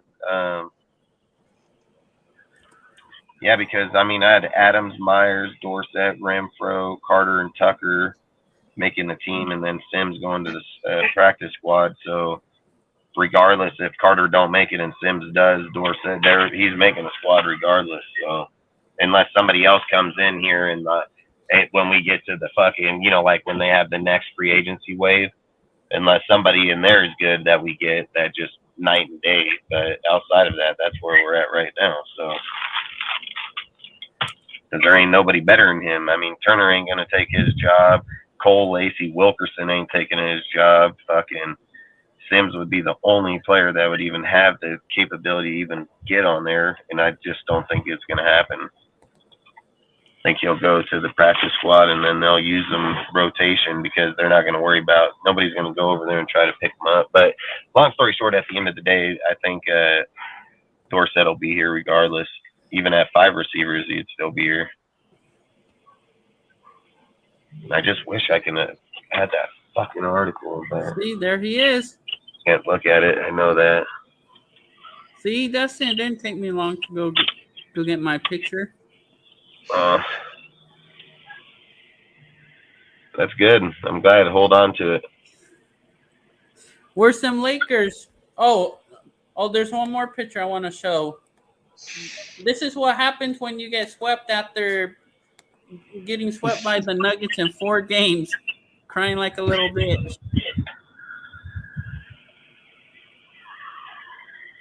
I don't think they swept us. Yes, they did. Did they? Yes, they swept you in 4 games. Well, and guess what? Guess where you were sitting at home. So We invalid would have won conversation. 1 or 2 games You against won the one shit. Nuggets. You didn't win. You were at home. You can't talk about what you would have Yeah. did. You were at home. Saying. And LeBron sucks anyways. This is Yeah, my you guys other- were at home. You guys said Oh at shit! I home. gotta go look what Rollers right Yeah, now. go find your lost team somewhere. Rollers is going off in the chat. All right, Al, you want to do your topic, ranking the AFC West offense and defense? Yeah, I'm down. All Yeah, right. so as you guys know, right, the easiest path to the playoffs. The Raiders are in first in each freaking thing in the AFC West. And that then settles we it. shut off the Madden game, and then we go back to our conversation. Yeah, then we go back to reality. So as you guys know, the quickest path to the playoffs is to win your division.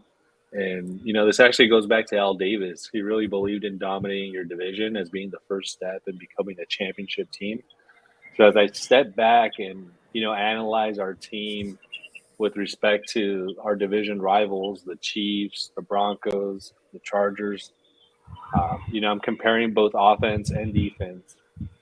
On the offensive side, I think we're probably number 2 behind the Chiefs. So I would rank it Chiefs, Raiders, Chargers, and then Broncos. That's my ranking on the offense. Defense, probably Broncos number 1. I'll put the Chiefs at 2 just because they're very opportunistic, a very opportunistic type of defense. Chargers at 3. And then we're probably last in defense in our division. So I think we're very imbalanced in that way because I think we're probably, a really strong offensive team, but really weak defensive team. But happy to hear your thoughts. How about you, Jeff? So if you're just ranking offense and then defense for each division or each member Right. of the division. Right. 1 through this 4. is a good one. So, geez. I hate to say it, but at least based on what I saw last year, obviously there's been a lot of pieces moved. So, this is the makeup of the defense is a lot different. But, based on we can only go off what we saw last year, and what we saw last year, the defense, I think the Raiders are, third, if not fourth, just because obviously, the Broncos, really good defense last year.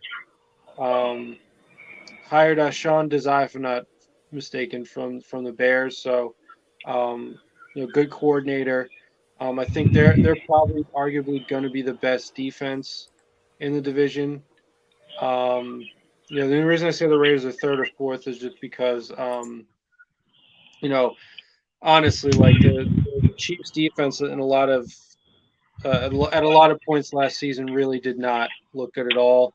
Looked very porous. The thing about them, though, is they happen to have Patrick Mahomes, and Patrick Mahomes is one of those quarterbacks who kind of acts like a defense just by playing offense, right? They say that a good offense is a good defense, and I think that rings true for them. So, in a counterintuitive way, the Chiefs have an okay defense because their offense can put up anywhere between 35 and 40 points a game. So, and then, I see the Chargers as far as defense goes within the division. I see middle of the pack. I mean, obviously you have some promise. You have some guys there, but if I'm not mistaken, statistically, they didn't really the defense really wasn't that impressive. I mean, but yeah, I mean, Khalil Mack only had 6.5 sacks, I think, last year, and 3 of them came against the Raiders, obviously, revenge game. So, and furthermore, against a team who's, obviously their first ever live real game with a new coaching staff. So obviously, you can take Khalil Mack's performance even in that game with a grain of salt. So, having said that, like I said, I mean, I'm probably defense. I'm probably going to go Broncos, maybe like, Chiefs / Chargers, because I mean, truly, like when you just think about the defense itself, Chiefs probably like third, and unfortunately, just like I said, I'm not saying there's not room for improvement, but the Raiders defense probably last, and then so I guess for that reason put the Chargers at 2, but I still think there's a pretty solid gap between the Broncos defense and everyone else. So that'll be interesting to see how that plays out. As far as offense goes, you definitely have to give the Chiefs their flowers as far as that goes. Chargers are probably going to be in the middle of the pack offensively. I mean, bringing in Kellen Moore, obviously that in theory should give them a boost. I mean, the Chargers' former offensive coordinator, Joe Lombardi, he was getting a lot of flack because I guess the narrative surrounding him was that he wasn't really unlocking Justin Herbert's potential. They were running the ball too much, which makes sense with a defensive minded head coach, right? That want to control the clock and tempo and have more high percentage kind of an offense, low risk, low reward, or low risk, high reward kind of approach. So we'll have to see how that plays out. They're kind of a wild card in that sense as far as what they're going to be like. But to me, offensively, the biggest wild card in this division, as far as what they're going to look like, is the Broncos, because when you're just looking at the play of Russell Wilson from last year, which was just, I mean, it was inexplicably horrible. I did not expect them to be that bad. I mean, I thought going into last year the Broncos were going to be beatable. I didn't know they were going to be that beatable, especially on offense. As I said, I mentioned not too long ago, maybe a couple episodes ago, if the Broncos last year at a certain point had averaged or had just scored 18 points through like 10 weeks, they would have been like 8-2 or 8-1, something like that, some crazy number like that. So, if Russ can at least play decent football, especially, with guys like Javonte Williams in the backfield, assuming he can get back to what he once was, with the mind like Sean Payton there, they have a lot of upside, I think, but they also have a lot of downside, because if Russ is not going to play well, your quarterback's everything, right? When you're talking about having a good offense in this league. So ranking offense, it's still tough. I mean, I guess you'd put the Broncos last, just like I said, going off of last year, which is all you can go off of. And then, so it's, I guess it's between the Raiders and Chargers for second or third, and obviously Chiefs first. So I guess that's my long-winded answer to ranking both of those sides of the ball in the division. Sergio, do you want to go? I agree with like what Alsgo said. Like when it comes to offense, like obviously the Chiefs, and then personally I think us, and then the Chargers, and then the Broncos. Defense, I'm obviously going to put on the bottom until otherwise said. I think Chargers are third bottom. I don't think their defense is going to be as good as some people think. Chiefs, I'm going to put them in second. They might be a surprise candidate to be first, just because how much like young talent they have. Like, because basically everyone in their defense last year was just rookies at that point. And Broncos first, just because it's the Broncos. Like Broncos just have their defense like all together compared to everyone else.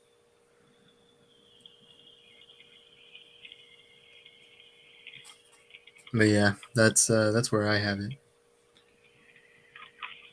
What was it?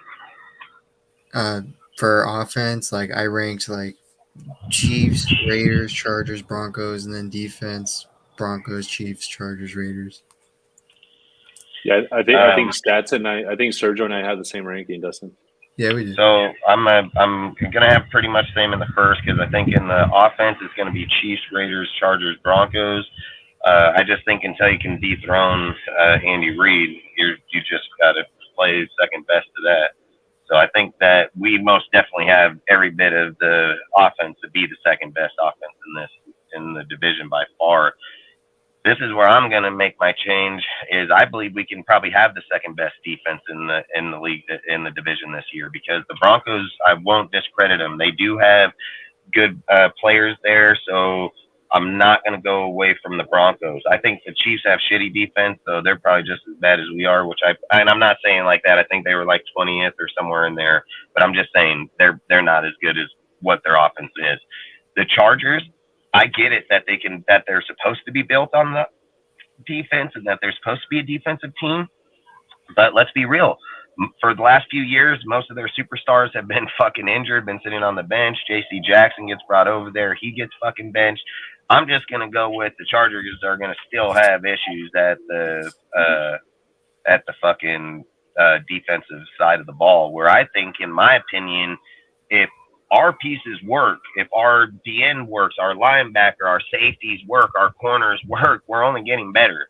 So we're only going to go up. And I don't think we're going to have the type of injuries or plagues that Chargers have year in and year out. It's just something that they've had for a long time. It's been from fucking what's his name, the safety, fucking Derwin James, to Bosa, to fucking JC. Like I said, it just goes through a plethora of fucking Keelan Allen, dude. Like, just a plethora of people. So that's why I think we can probably be second in offense and in defense. I just think outside of that, Chargers and Chiefs, because I get it, dude. Like, I think we'd be the third on this list, like second offense, third defense. But I don't care. I don't think the Chargers are as good as people think they are. They get on these little deals. They're playing these games, but a lot of times injuries plague, and our down of us playing is what's plaguing us. I don't think they're just that much better than us. So that's what I'm going to say. I think we can be second in the division. So, and like you said about frickin' going through and winning the division. Like, I strongly believe that, and this is why I believe they could be second.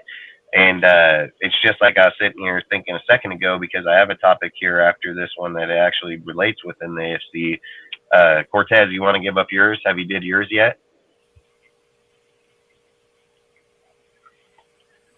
Is he not there? About Josh Jacobs? No, the fucking ranking, dude. We're not even talking about Jacobs. The ranking in the AFC West. My offense is 2, and my defense is 2. And fuck the rest of the order. All right, so at the end of the day, like I was saying, here would be what I was going to talk about, so we'll just intertwine it into it, about Kelsey dissing the Raiders, dude, and talking shit on us like he always fucking does, and says, like, when they were sitting there talking in their comments about how he's never lost in Vegas, and that fucking, he said, let me rephrase that, I ain't never lost in Vegas, and him and Patrick. And I'm sitting here thinking, like, I think Max and them, dude, like, I was writing right here just to myself in notes, that, like, Max is going to have fucking bad taste, and Josh is most definitely going to have a fucking bad taste, just like Josh McDaniels. And for people to sit here and claim, like, Josh isn't a good coach and Josh doesn't know what he's doing, just like I wrote here, Josh played some of his best games, in the division, period. Yeah. That's where he played some of his I'm pretty sure his best games were against the division. Yeah, and that's my point is like, even with everything struggling, I even said, like, later in the year when everybody was talking about the Broncos, they were like, oh, I said bullshit. I said it clear as day. I said, like, he ain't going to lose this game. It's personal, dude. It's not about how the roster, how the team. It's personal to him not to lose that fucking game. Sit out of the Donkeys. The thing that I look at when you're sitting here looking at Kelsey and the way that they're talking on our team and the way that they've done this to us for years, and they just think that they're that substantially better than us. Do not forget, Josh McDaniels and us went into their fucking house, dude, right off in the beginning of the year and damn near beat those motherfuckers, dude. We lost by 1 fucking point because Josh went for 2 fucking points to try to win that game. So it ain't like the Chiefs were fucking so much fucking better than us, dude. It was 29-30, dude, in that fucking game. And that was even with us up at 17-0 starting out that motherfucking game. So to sit here and imply, like, oh, Josh can't go against Andy, Josh gonna beat the Chiefs, that's bullshit. That's straight bullshit, dude. Like, I'm gonna say it right now. I can see us in the division 4-2 next year easily, and I think we can have a chance at winning that fucking. 5-1 is just gonna be. You got to count for just Chargers have always been a split game, man. So if you're just sitting there looking at the Chiefs and splitting one with them for once, I would say 4-2 because that would be the most realistic. We're sweeping the Donkeys. And I just think the Donkeys are still going to be where they're at because they have a lot more issues than just bringing a fucking coach there, dude. They got a lot of issues. So Their at the same quarterback's time, I around. would even thought about not even putting the Broncos in the defense because they're changing a lot of fucking things there. But I kept them there just because of where they're at. I mean, we could easily flip the Broncos and the Chargers. The Chargers can come out with the defense that's good. And I even thought about putting the Chargers over the Broncos because the Broncos are going to have a lot of moving pieces. So I just went with the Broncos because I believe that's where they've always just been kind of solidified with Who's the their Denver is defense the defense. coordinator? Like that defense has always been good piece for them. So that's the only reason why I'm going to stay with them. But like I've said, you can flip the Chargers and the Broncos easily 1 and 3. And like I said, I'm keeping us at 2 because I just think, like I said, at the end of the day, I think Josh has bad taste in his mouth. I think Josh does want to win the division like they've done in New England for so many years. I believe that he can win the division like that because he already showed he could. I mean, I've said he played his best games in here. He fucking went in there. People thought he wasn't going to win against the Chargers in the second time around, and he went over there and gave it to him. So that's all I say is, like, Josh is going to put it all together here as we go forward. So for me, like I said, with Kelsey over here, and I'm just saying it's giving Max even more fuel. Look at the training staff, dude, like the way that they put that monitor up on Max. Max has gone through their program for the whole time he's been here, and his progression is just, he's looking like a fucking yak, bro, like a fucking straight yak. Like, when you look at this fool on his deal, he's just made massive fucking improvements each year. And that's why I'm saying, like, this year, dude, like, Max is coming, dude. Like, I have a feeling Max is probably in the best shape of his life, best condition of his life. Like, I think Max is coming, dude. Like, I don't think you're going to be able to hold him back as much as people have done in the past because he was just getting the weight on him. He was just getting familiar with it. Like, I think Max is there. Like, I think Max is finally there. And now it's going to be like, you better fucking come with it. Joseph is he's their going to come every DC, single Dustin. time. Vince That's Joseph a good dude. That's a good dude. He was with the Texans, I think, and the Cardinals, wasn't he? Wasn't he with the Cardinals? He was head coach with the Donkeys. Yeah, he was for a while back. But that's why I say, like, and he's not a bad dude to put back over there, and he runs that 3-4 system. So how's the Chiefs? Hey, Ozzy, how can you put the Chiefs defense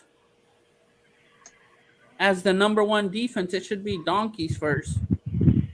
The Chiefs have one of the worst fucking defenses in the division. That's because they had rookies started, and I'm pretty sure them rookies are developed now. Hey, I ain't gonna lie, I think that's most definitely could happen. I mean, don't get me wrong, the Chiefs were ahead of us in defense. You know what I mean? So because when the playoffs happened, that Chiefs defense was lighting it up. Hey, Cortez, I think you read Ozzy's post wrong, dude. On defense, he has the Broncos number 1, Chargers, Raiders, Chiefs. He has Chiefs last. Saying Dustin, but Dustin didn't have. See where he says so for Dustin, offense, I see in the division Chiefs. What is he talking about? Like, no, so he's ranking his, like, for offense, he has Chiefs, Raiders, Chargers, Broncos, right? And then for he's saying like the divisional ranking. Yeah, then the offense he's saying Chiefs, Raiders, Chargers, Broncos. Then the defense is Broncos, Chargers, Raiders, Chiefs. Yeah, my bad, Ozzy. I was just reading it. Cortez just wants to roast somebody tonight. He's trying, but he ain't getting there. He's fucking trying. I'm gonna go though in a minute. He's trying. He said I put 1 and 4 Chiefs 4th. I put 1, 4 Chiefs 4th. Yeah, because I don't know, man. I think, like I said, the Broncos, I mean, that's why I'd even say the Broncos can probably even fall down because I think they got to get worse before they get better over there. They got a lot of holes in the team. They got a lot of holes in the cap. They have a lot of holes in the draft. I think the Broncos are in a little more trouble than people think. I mean, I don't care if Russell Wilson goes and lose weight and fucking slims up and all that shit. Like, I don't give a fuck. What did Judy do any different? Fuck, the guy's garbage, dude. Like, Sutton, you don't know what Sutton you're getting. Go ahead and do whatever the hell you want, dude. Your team still has to they still got to come and play. So, I mean, you're hoping on your halfback that he comes back and fucking balls out. Williams, I think was his name, Williams. Heck yeah! Don't forget Broncos. Max Crosby got one of your running backs cut after one game. Damn right. Gordon fucking, that dude shit himself. Fucking, found himself fucking bye-bye.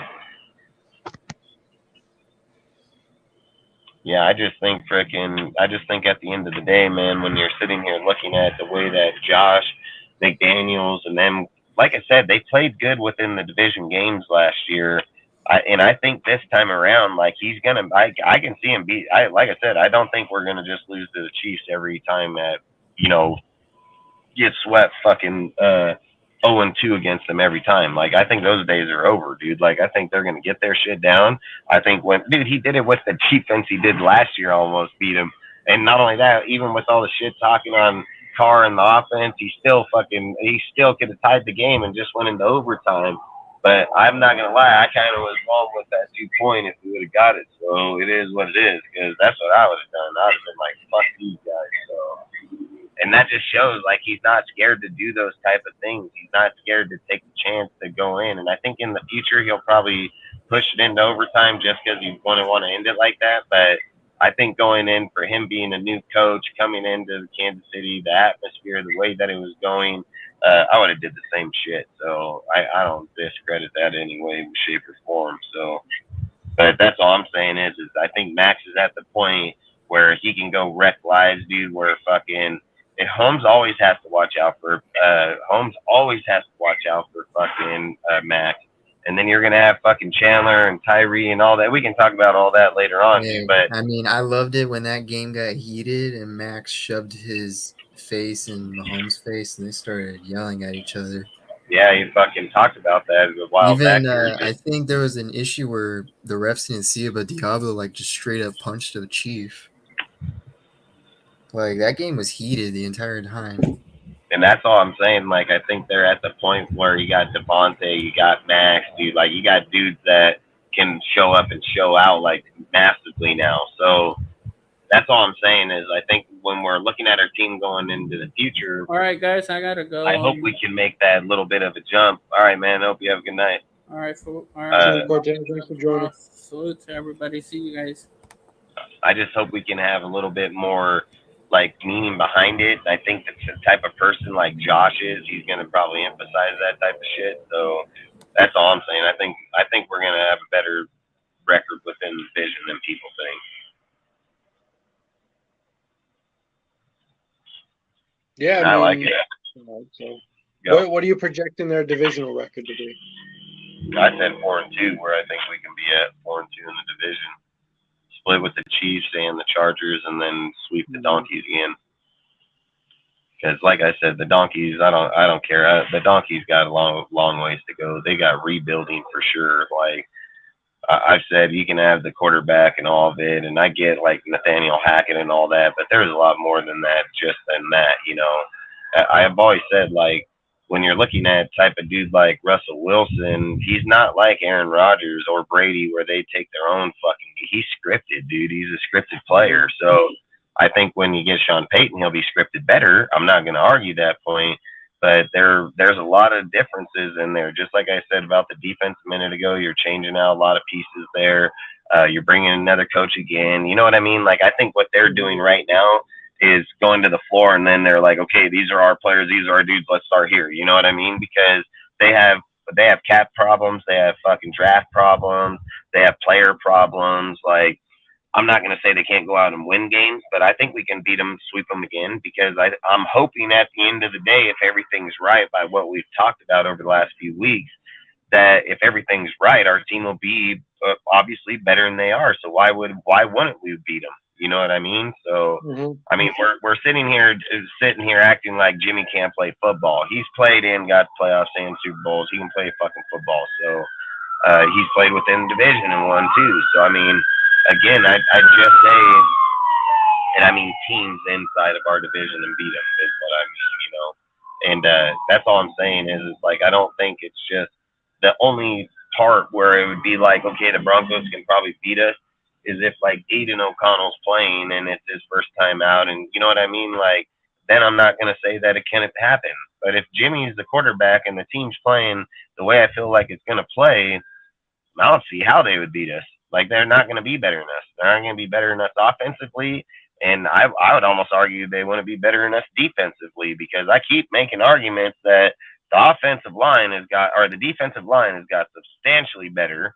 The fucking safeties are way better. Like, that's one of the most crucial points in football when dudes are trying to burn you over the top, where we got 2-3 motherfuckers back there that'll shut your ass down. So that's all I'm saying. Like, I feel like even with the linebackers, we're pretty good. I think with the corners the only spot where you're just hoping on so many different pieces to hit. So that's where I would see, like, where the continuity is not where, that's where I would feel like we were going to have the biggest issue, because you have a lot of good talent, you know, good names there, but you're not just asking one player. You're literally asking like the 4 or 5 dudes that are going to be there all to be good.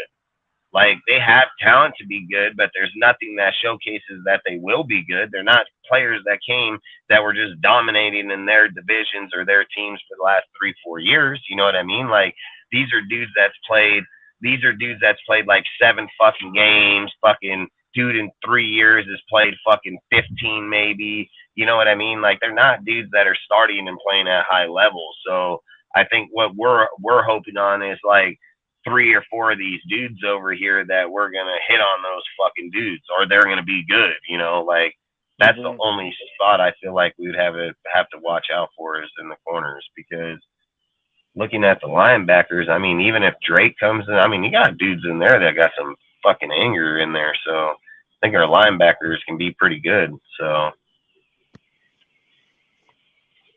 but like I said, I just think our team as a whole is a lot better off. I think we're a better unit. I think we have better continuity within it. So that's all I would say is defensively and offensively, I don't see why we can't go 4-2. And again, I everybody just goes back to the quarterback at the end of the day. I mean, I don't give a fuck if it's Aiden O'Connell or fucking Jimmy. I'll roll with either one of them. I have faith in either guy.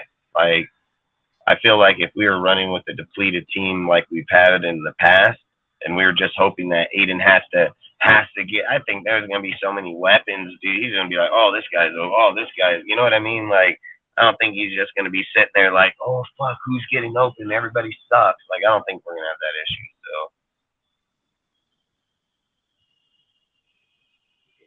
So. Yeah, I mean, hopefully not. I mean, as we said before, like, this is the year, this is the off season of this coaching staff or this regime as a whole, you know, not really having a full roster of players they inherited or mostly.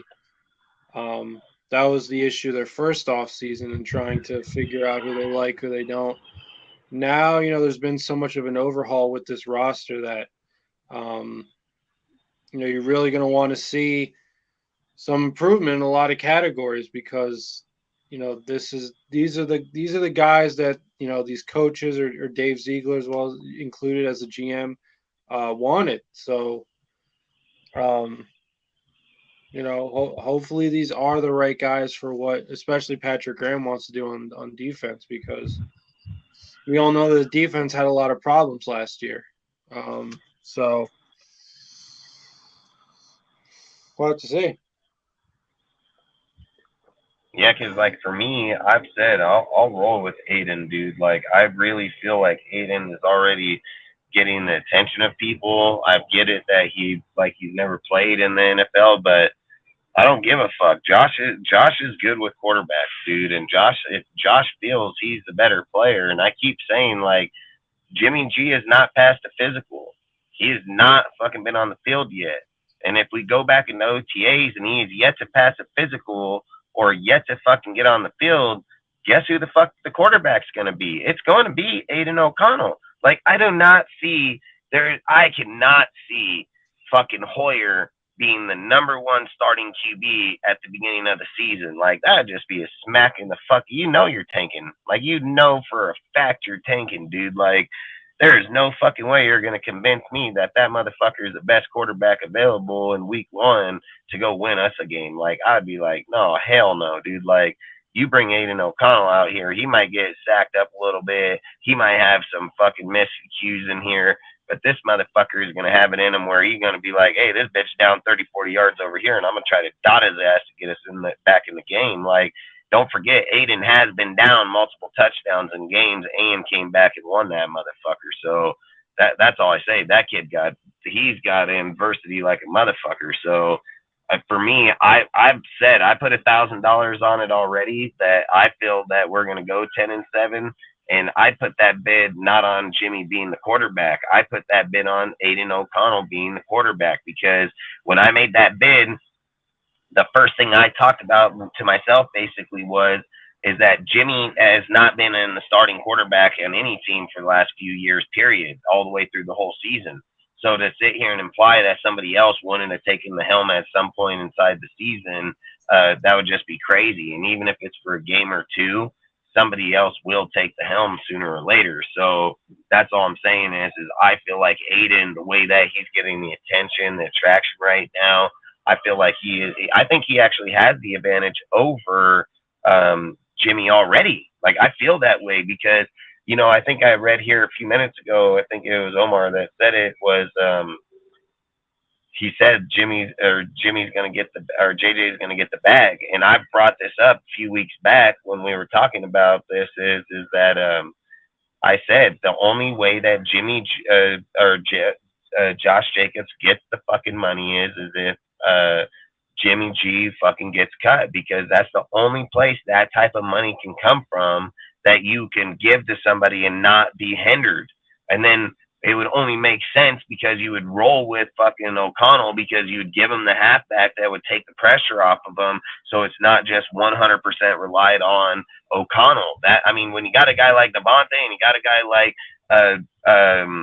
Josh behind you, you're going to be pretty good regardless of who the fuck the quarterback is. So I think it helps him out a lot, but that's the only way. And I've spoke on this numerous times that it's the only way the Raiders can give him a contract this year. Like, the only other way is you got to go to Devontae and ask him to restructure the contract.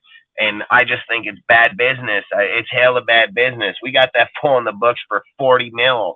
Like, we cannot give a void year on Devontae's contracts, dude. Like, we need Devontae to restructure his fucking contract if we're going to talk to him about doing something with that contract. So for me, I wouldn't go in there trying to turn over the money on his shit. And then that's going to imply we're going to have to do it to like 3 other dudes to come up with that money. I would rather not go that route with those dudes, because then we're going to have void years on somebody somewhere. And if it's like 3 dudes at like 3-3-3, or, you know, because you don't want to, if we have $4 million on the books, you're not just saying like, oh, we just need 6. You're not going to go give up all your money. What happens if somebody gets hurt in the season? What happens if something happens and you can go sign a fucking player? Like, you can't do that type of shit. You can't just be like, oh, yeah, that's all our money, right, to Josh. That's why they're sitting here saying like, nah, bro, sorry, we're not going to give you the contract right now. And Ziegler's even said it, dude. Ziegler said this shit a long time ago that he ain't even looking to give Josh a contract this year. Like, they were already planning on him playing on that tag, dude. They were planning on playing on the tag when they fucking denied the 5th-year option, dude. Like, these guys are not playing checkers, bro. They're not waiting until the last second to figure shit out. These dudes are playing fucking chess. And the minute that they came into the game, they knew right away where their value was, where the fucking deal is. And they knew, like, I keep saying this, like, if you look at Carr's contract, how they stated it, they had no ground to stand on. Josh's contract's way fucking different. They got all the power. Like, they got all the power. This is not a Derek Carr situation. This is a fucking I got your ass in checkmate motherfucking situation. And Ziegler's known this the whole entire time. So that's all I'm saying is like, the only way he makes that money or gets it is, I feel, is if Jimmy's not here and Aiden's the quarterback, because Aiden needs to be the quarterback in order to have that money. And then let's just be real. Here's the next question you'd have to ask yourself is would you really want to take all that money and designate it right to him when you got another multiple backs on the market? You're not asking for a full-time starting halfback. That's where we got to get past. Like, that's the thing we have to get past. Like, if Josh is here, yeah, he's probably going to be like a 3/4 quarter, like a fucking 75-25 type fucking deal, you know? But on the other hand, if Josh is out of here and we go grab another back that you can do a 60-40, 70-30. You know what I mean? Like somebody that can carry yours and still give you production, but still give your guy behind, allow him to get production too. I think that's where we need to be. And I keep saying it, and I've said it for multiple, fucks since last year. It's the fact of having two people there. You can't just hone in on it. I said the reason Waller is Waller is a dead ass giveaway. I brought it up hell of times that if Roquan Smith is sitting in the linebacker position and sees Waller come down onto the line, all he has to do is think in his head 80% of the time they're going to pass the fucking ball. And he's going to probably be right fucking pretty good majority of that time. So he already committing to Waller because he knows he ain't going to be blocking nobody. Like I said, he's a dead ass giveaway on what you're doing in the deal. When you bring dudes in like Hooper, Myers, and Howard, how the fuck are you going to tell you passing or throwing? All three of these dudes are going to be able to block. All three of these guys are going to be able to catch. It's a whole different ball game when you're looking there. Same in the backfield. I've said this about why I feel Josh is not as elite as people think it is. People say, oh, Josh is going to win games. Bullshit. He won the fucking Seattle game, but it wasn't by his doing. It was by Derek Carr's doing. Derek Carr identified the play instantly. He fucking knew where they were going. He knew where they were honed in on, and Derek Carr was the one that made that audible. Derek Carr took him from the outside to the inside and gave him that fucking hole, and he commanded his line to be able to pick up that fucking shit too. So the line was the ones that gave it to him, and then all he did was get past it. He had, what do you have, that safety or linebacker coming this way and the corner coming out down this, and he just kind of went right around and went on. Like, you can't just sit here and say, like, oh, Josh is this almighty halfback. Why didn't he get the first down in the Pittsburgh game? Why did he get stuck behind the line 3 fucking times when it mattered? Why, when he gets down in the goal line and dudes hone in on him and know that he's going in over the line or going in, they fucking meet him at the line. You know what I mean? So that's all I'm saying is like, Josh, don't get me wrong, he is a good player, but you can't discredit that he gets a lot of that shit because the line is giving him the runway to run.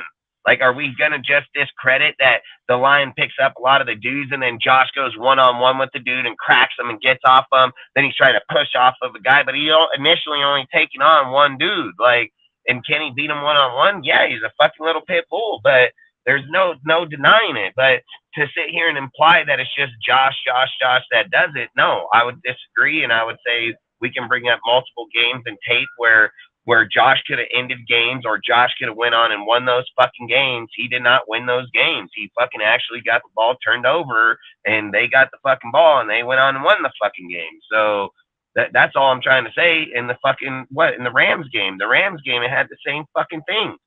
So that's all I'm saying is like there's multiple times where Josh could have ended those fucking games and had a better deal. He could have ended it. If Josh gets that first down in the Rams game, it's over. It's done. They're not even going to have the time to even go down or anything. But nope, he gets stuff on line again, fucking twice. Like, people hone in on him, they can identify him, and I'm not going to argue that if Josh gets the gaps and gets the openings, can he be good back? I will not argue it, dude. He's one of my favorite. I like him. But I think when you're looking to the future, like of where we're at, the way we're designed, dude, where you need that versatility, where you can't just hone in on one individual.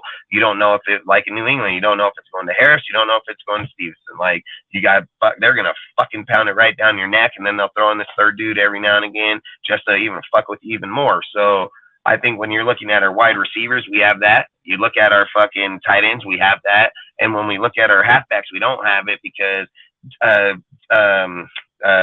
Josh Jacobs is going to want the ball. He's going to want the fucking ball.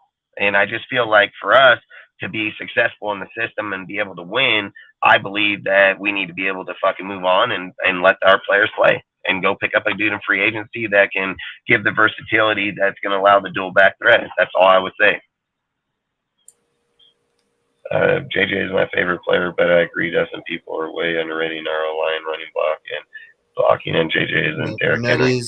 That is true, OJ, how the O-line coach Carmen Purcell is an unsung hero. I mean, I said the moment that we got this dude, I said this is probably going to be the best coach that we have, like that we added. And I remember that you said like a long time ago, Dustin, how like he's kind of like an unproven coach just because like he inherited a good O-line. And then Purcell was later on able to prove what he can do with like the O-line we had last year, how we had to do like 20 different combinations to figure out like which is the best combination for this offensive line. And the fact that we were still rated like top 10 or borderline top 10, like if with the O-line that we have now, with more depth and more capable starters, like I'm excited to see what he can do with this O-line. Yeah, I mean, I like I said, with him is like a lot of people are getting him confused with the actual real offensive line coach that's actually in New England. That guy's the GOAT. Like he's the fucking GOAT. And Carmen Facilla was actually underneath him when they were over there. And long story short, he's learned. He's good. There's nothing wrong with the guy. He's obviously knows what the fuck he's doing. He showed up here. He's made us lot. I mean, like I said, he made us a fucking 29th of the 10th best, dude. Like the guy knows his shit. He knows rotations. He's not dumb in any means. Like. So at the end of the day, like I said, the O-line is not getting the credit that it deserves, period. And not only that, I think I just read somebody else's said that he won't be expecting the ball as much at $10 million on the tag. Well, this is where I have the issue with that right there, okay? This is where I see it being a problem for us. If Josh gets on the tag and he accepts the play, he's not going to be happy. And then that means when he's down there on the field and he's not getting the ball 340 fucking times, guess what he's going to be doing on that sideline?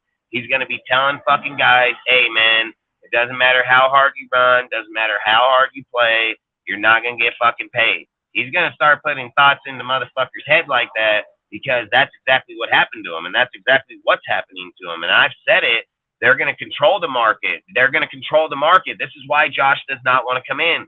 Ziegler and Josh are going to control the way that Josh produces. They're going to control it, dude. That way they can control how they're going to have to pay him. They're going to sit here and say, just like I've been saying the whole entire fucking time, you are not coming close to 2,000 all-purpose yards. You're not coming close, bro. I mean, 1,600. I mean, I'll give you, if you come 1,600, like, hey, I'll give you even more kudos. But, I mean, giving you 14 to 16 is even stretching it, dude. Like, because they're not going to allow you to get those type of possessions because at the end of the day, it's going to come back to the point we're having right fucking now. They are going to say, you can't get that money because you only carry the ball 200 times in the year. Josh is arguing the point. I carried it 340, bro. I carried it almost a third more than what I've carried it in the past. And I'm wanting to get fucking paid right now because I know next year you're going to turn me into an $8 to $10 million back because you're not going to give me those snaps. You're not going to allow me to produce the way that I want to produce, and they're going to do it better for us anyways. And I think, and I'm cool with it because I want our team to fucking win, dude. I've said it with the stats with Harris and Stevenson. I'm just using them as a reference. I'm not saying that's how it'll be, but I'm just saying when you're looking at one dude's at 12 and those two are combined at fucking 20 and they're less yardage and less and carries, that's what you kind of need to focus in on. We need to get away from just an individual person's name. Like, I feel like that's where Raider Nation hinders. We get so stuck on these fucking dudes, and then we want to just stick to the name and think nobody else can be better. That's what I was seeing. What the biggest problem with their fan base was for the past decade was that like even when we say like no one's above the shield, like this is what we mean. Like, yep. Like, yes, you can love that player. That could be like your favorite player, but when he's gone, he's gone. Like, I don't expect you to watch him on the TV when he's playing for another team. I don't expect you to talk about him as much unless it's like involved with the Raiders. But with how much our fan base, and like you say, Dustin, it feels like our fan base is like not divided, but like being invaded by like fake Raider fans. Where it's like, are you a fan of the Raiders? They're coming in and sabotaging our fucking fan base because they're bringing bullshit ass conversations. Are you like a fan of the Raiders, or are you a fan of the player? Fuck no, they're a fan of the player, and you want to know the funniest thing about those type of people are, and this is something I've noticed lately is they're actually a fan of the one player that's getting ousted at the time in the organization. That's what it's about. It's like, hey, Carr instantly. I get it. Everybody was Carr saying, dude, like, well, we already knew that shit was coming. But the funny thing is those exact same motherfuckers, the minute Carr leaves, they became the Waller motherfuckers. And then when Waller leaves, now they're the fucking Jacobs motherfuckers. Like, that's what they keep doing, dude. They're just keep moving down because they're so desperate of letting go, dude. Like, listen, letting go is probably the better thing for our organization. And when you're sitting here wanting to say, are we going to give Josh McDaniels a fair fucking chance to be able to be the best in his system? And he needs that second back, dude. He needs that second back there, dude, because he knows when he puts them in split backs in the backfield, which he runs, that they're going to be like, who the fuck's getting the ball?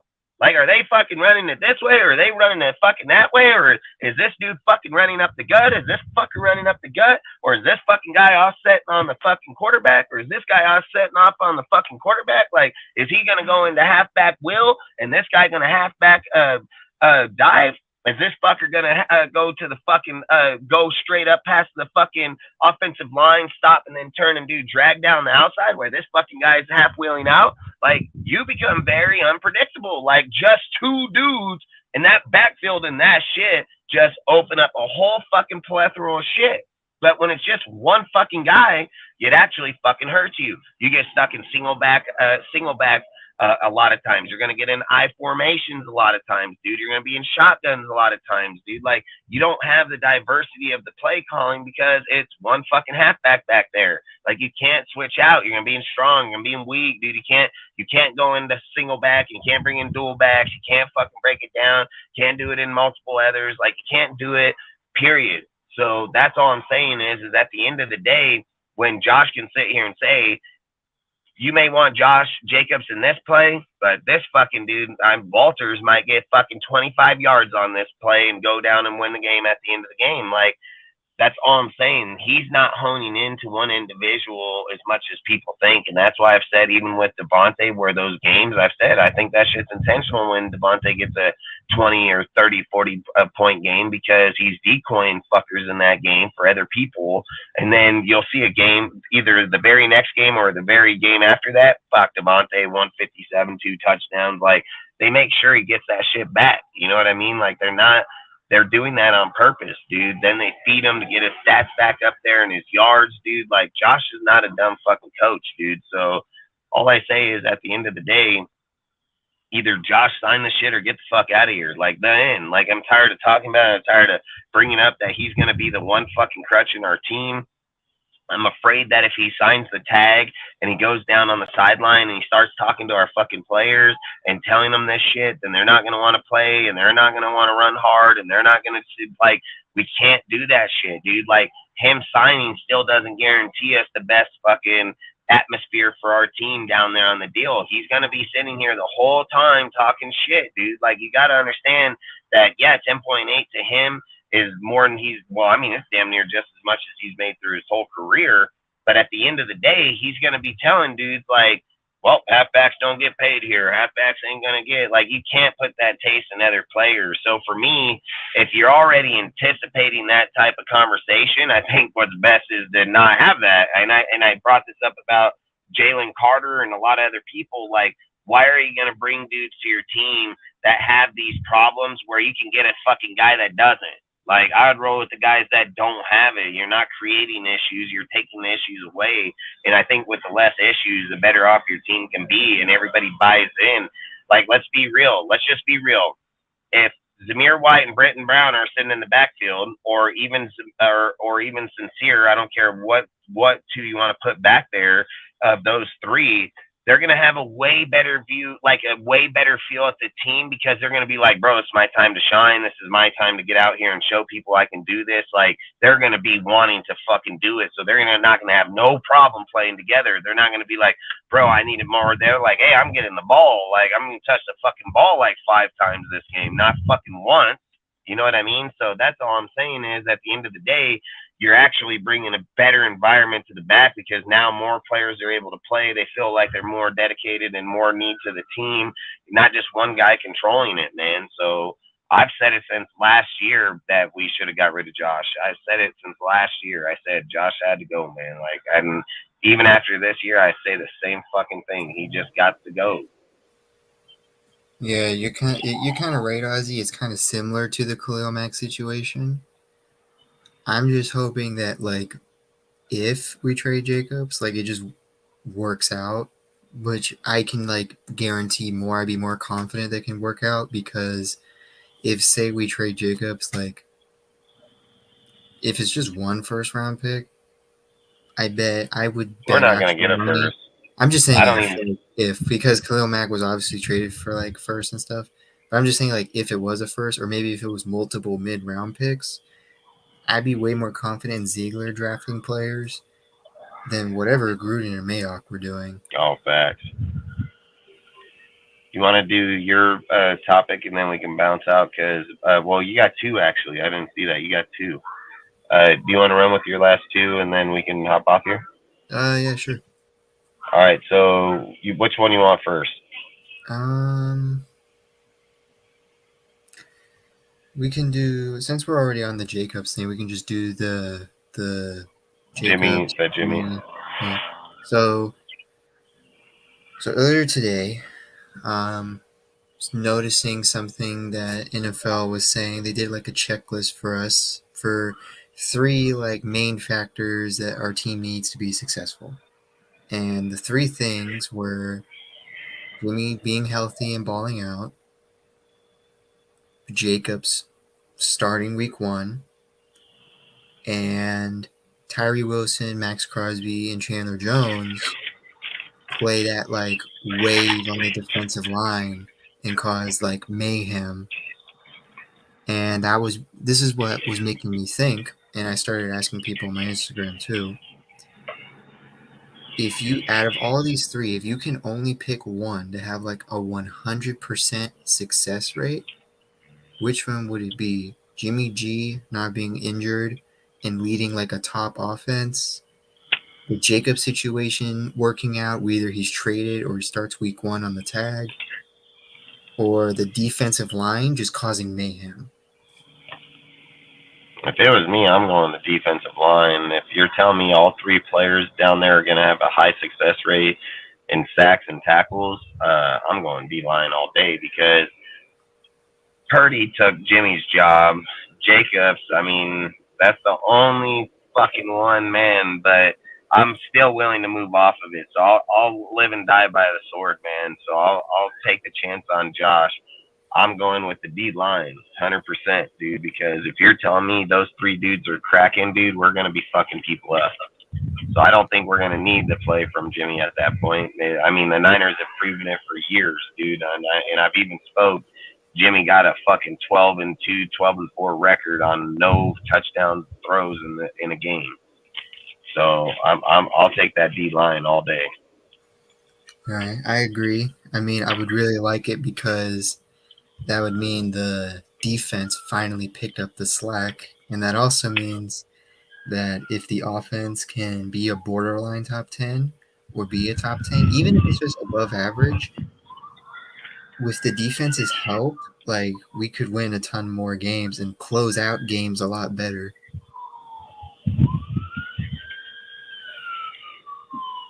You know, I was thinking, yeah, I agree, 100%, 100%. So I would go the D line 1,000%. Do you have anything else you want to talk on that, or? No, that was good. It was mostly just like a question. So I want you to do something real quick, if we can. Can you pull up Aiden O'Connell's college stats real quick? Oh yeah, I can do that. I want to know. Look up his. I want to know what his yards were, touchdowns, interceptions, and completion ratio when he was in the school.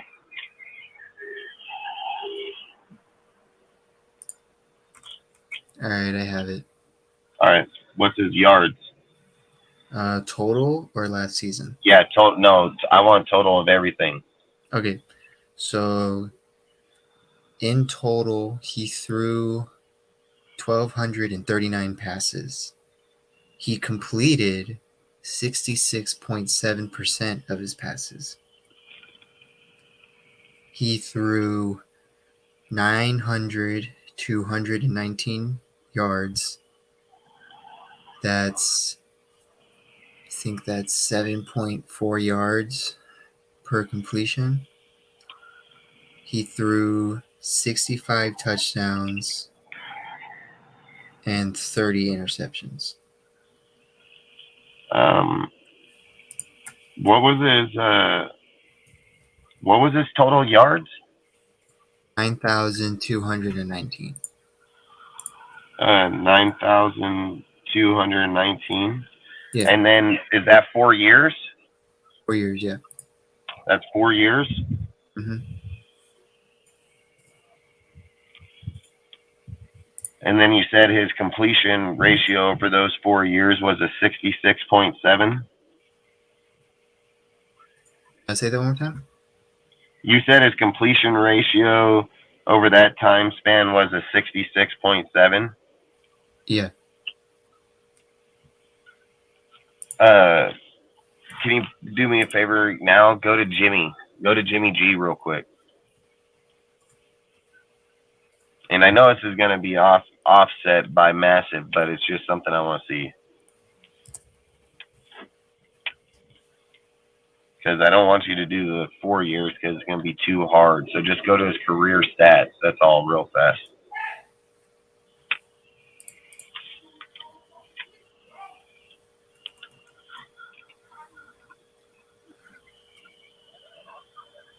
So you want career? Yeah, I want his career. What's his total yards? I just want total yards, touchdown, interception. Okay. 14,289 passing yards.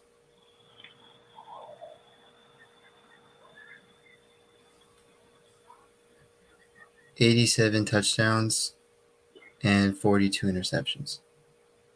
And then what's his QB rating? 99.6. That's his completion ratio, or what's his completion? 67.6. 67.6. That's what I was looking for. Can you go back to Aiden? What was his QBR? 96. His is 96. Mm-hmm.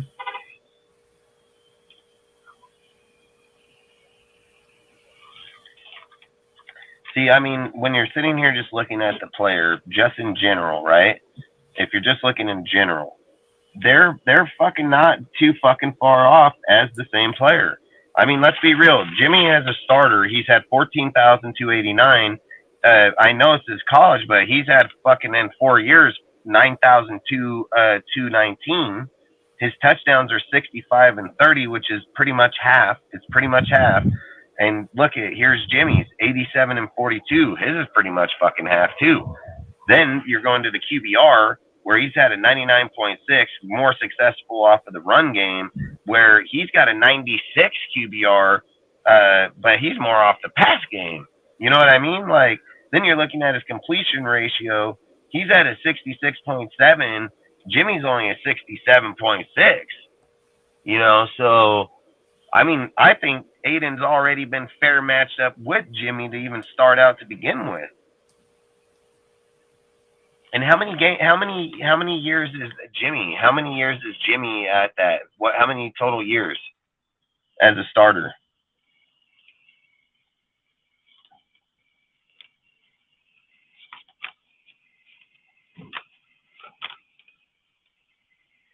Uh, 7 years as a starter. So his was 7 years, right? Yeah. All right, do me one favor. What is Jimmy's win-loss record? 40-17. Jimmy has a 40-17 win-loss record as a starter. Yeah. What is Jimmy's total wins and losses?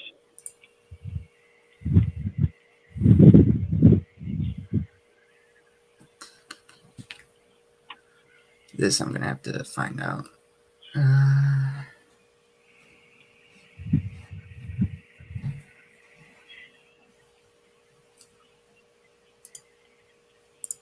We can roll with 40-17 for the moment. What's Aiden O'Connell's win-loss record in college?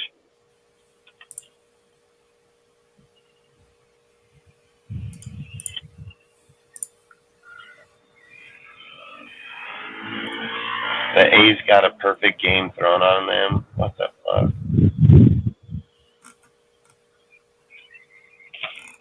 3 to 6. 5 to 10. 11 to 13. Jimmy's got 3 more years on him, but he only I think has. it's 17 to 16. That's what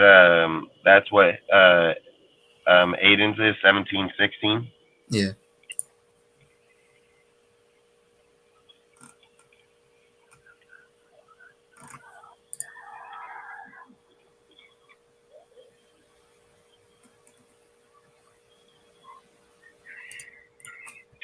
Yeah, I think that's the only place it's different. But I would say like Aiden O'Connell's circumstances were way the fuck different. You know what I mean? Like he didn't have no defense like Jimmy did here, so he probably didn't even have the offense Jimmy did either. So, but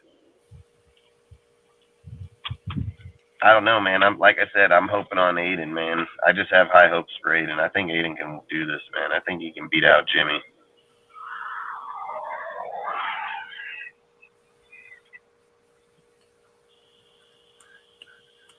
I think Jimmy, if I remember, his total record is like 51 and 24. I think his total wins is 51 and 24 as a player because that's him as a starter, not him coming in. You know what I mean? And if I remember right, I think it was somewhere around 54, 51, something like that. But you want to talk on your last topic and then we can bounce out for tonight? Yeah. All right, so this is your cornerback grade. Yeah, so this one I'm going to screen share. All right. Because this one is very important.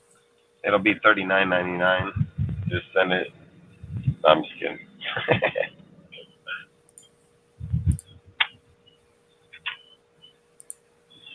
Oh yeah. I think I know what you're gonna do. I think.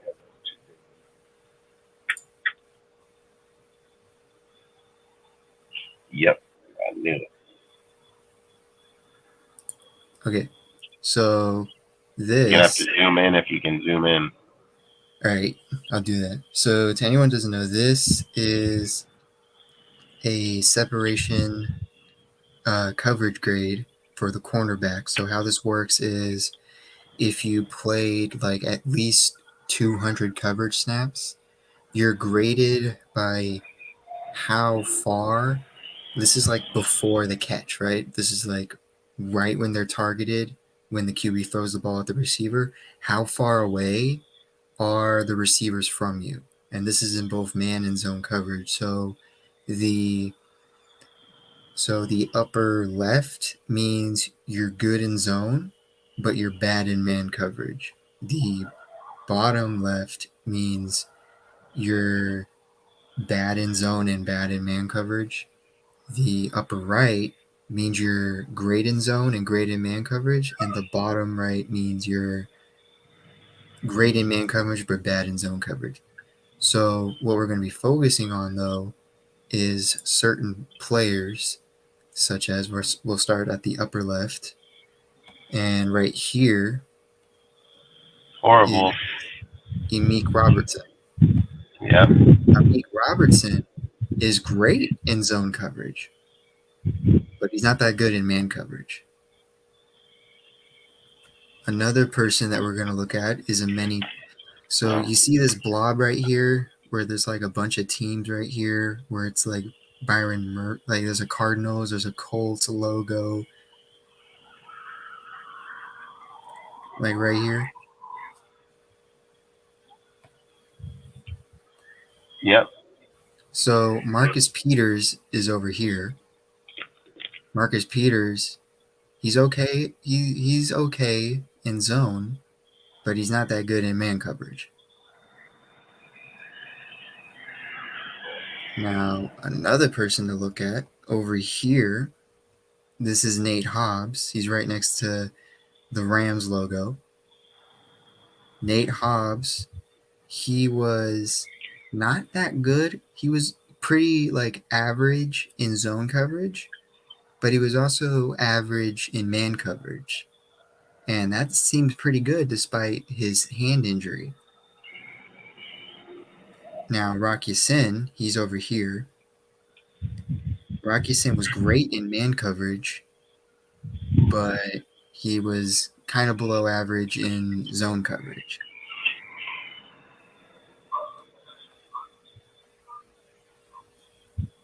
Now, Of course, Faison. Oh, this one's very important. Faison, so he's right here. He's above Rocky Sin. Faison, he's average in zone coverage, but he's great in man coverage.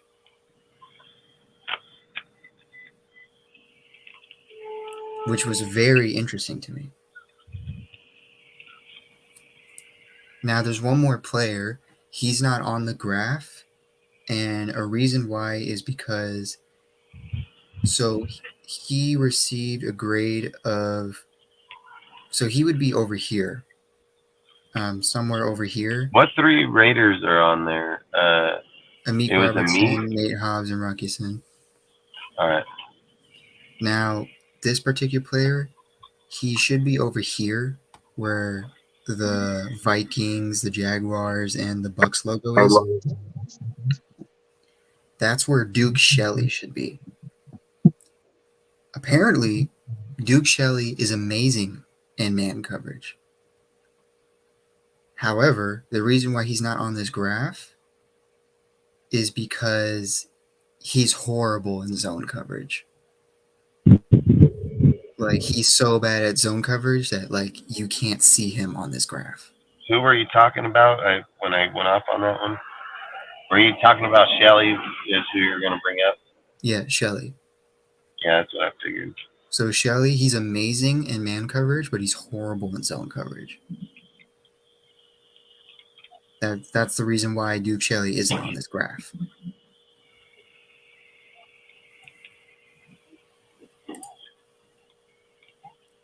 And I wanted to bring that up so that we know. Plus, they had him graded like he was actually graded.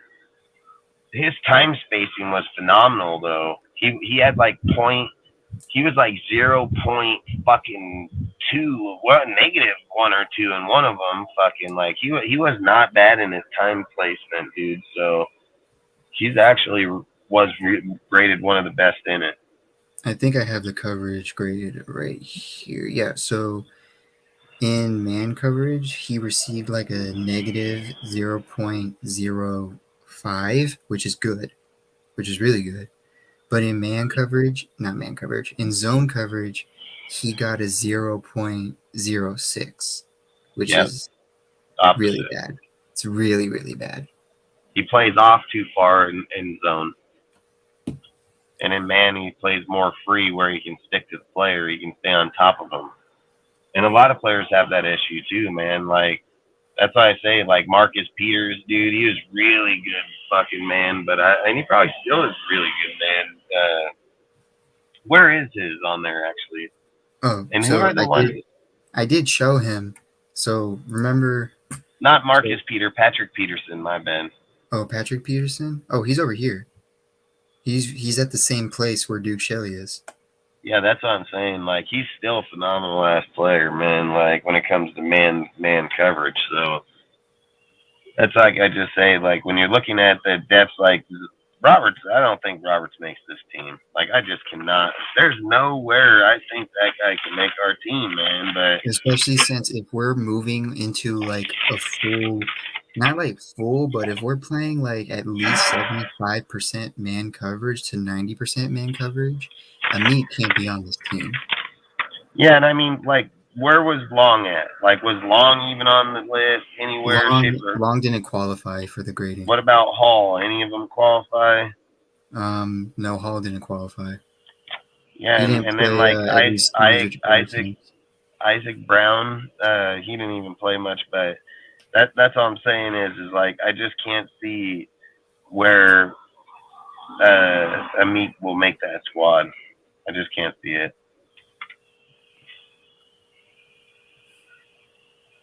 Nor should he. But like you said, I think there's a lot of good things to look at right there going forward, especially with our corner, especially seeing that those graphs. Especially how you've been kind of one of the only content creators talking really big on Brandon Facian, and people have been wondering why. This is why, because how good he is in man coverage. It's true, because that's the thing. When he was here the first time around with Gus Bradley and he started taking over that role, it was like I was saying with Casey Hayward. Casey Hayward played really good in the beginning of the year. But once we got towards the later in the year, you could see where his production was starting to kind of fall off a little bit. Faison was playing really good fucking deal, and he was playing in the man at that time. So that's all I say with him coming back. And then with what Ziegler was talking about, how he said, hey, he was really intrigued in him. He actually wanted to keep him here. He didn't want to let him go. That his intention wasn't to let him go, but he wanted to go with fucking Gus and them. So that's where he ended up going. So at the end of the day, when you're looking at the height, the type of players, you know what I mean? And like you just said, if we're looking to go in the right direction and make the change for the better, you're going to want to make it for the bigger players, because like Shelly, the thing that's so hard about Shelly is it still comes down to the height at some point. Like, what point is Shelly going to become vulnerable? Is it going to be in the playoffs because he gets a bigger guy on him? Is it going to be for the Super Bowl? Like, are they looking to actually start him as the starter out there? Is he rotational player? Like, I would probably feel more comfortable if he was a rotational player, not a starter, because I don't care. At the end of the day, a guy that's 6'1" or 6'2" has a way better chance of stopping a ball against a dude that's 6'2", 6'3" than a dude that's 5'8", 5'9". Like, I don't care how good you are. If the 6'2" dude got fucking hops, he's gonna outjump you every fucking time. So where's your advantage? You don't have one. You're gonna have to fucking get a penalty because his height automatically towers you when he goes up for the ball. So you're going to be forced to do nothing but either clip that motherfucker or take him out, because you ain't going to reach with him. You know what I mean? That's like saying you go to a basketball hoop, for instance, right? Where this guy can windmill slam dunk and this guy can barely even get to the rim. You know what I mean? Like, that's all I'm trying to say is like, I can see him being a fucking liability too at some point, but that's where I say, like, face him. When you're looking at dude like Faison, you're looking at Webb, fucking Bennett. Hall's another small guy. Hobbs is another bigger guy. You know what I mean? So you want bigger players. And if you're looking at Shelly being a smaller end dude, Hall being a smaller end guy, I think Bennett's 6 foot, is he not? He's in between 5'11" and 6 foot. So he's just a taller end guy. Webb's a taller end guy. Hobbs is a taller end guy. So that's all I think. Like, that's why I think Shelly will be a rotational player here. But don't get me wrong, man. There was a dude that played for the Broncos years and years ago, dude. Like, it was probably in the mid 2000s. It could have been early or mid. There was a lot of shit going on at that time. But that little motherfucker was good. And he was like 5'9", 5'10". I want to say his name was like Winter or something. Fucking oh man, what the fuck was that guy's name? He was the only guy I ever really seen play at that high of a level, at that small of a player, and he was fucking good. And I'm just saying, like, not a lot of people have that in them. I mean, they don't. Not a lot. You don't hear small corners just taking on big ass name players like fucking Chase and all of them, So I even said about how Meek, when people were talking up Meek in that Charger game, and we were in the Discord and they were talking about, oh, look at it, he's stopping fucking Keelan. And I said, nah, man, he's beating them in these little short pass drags and slants.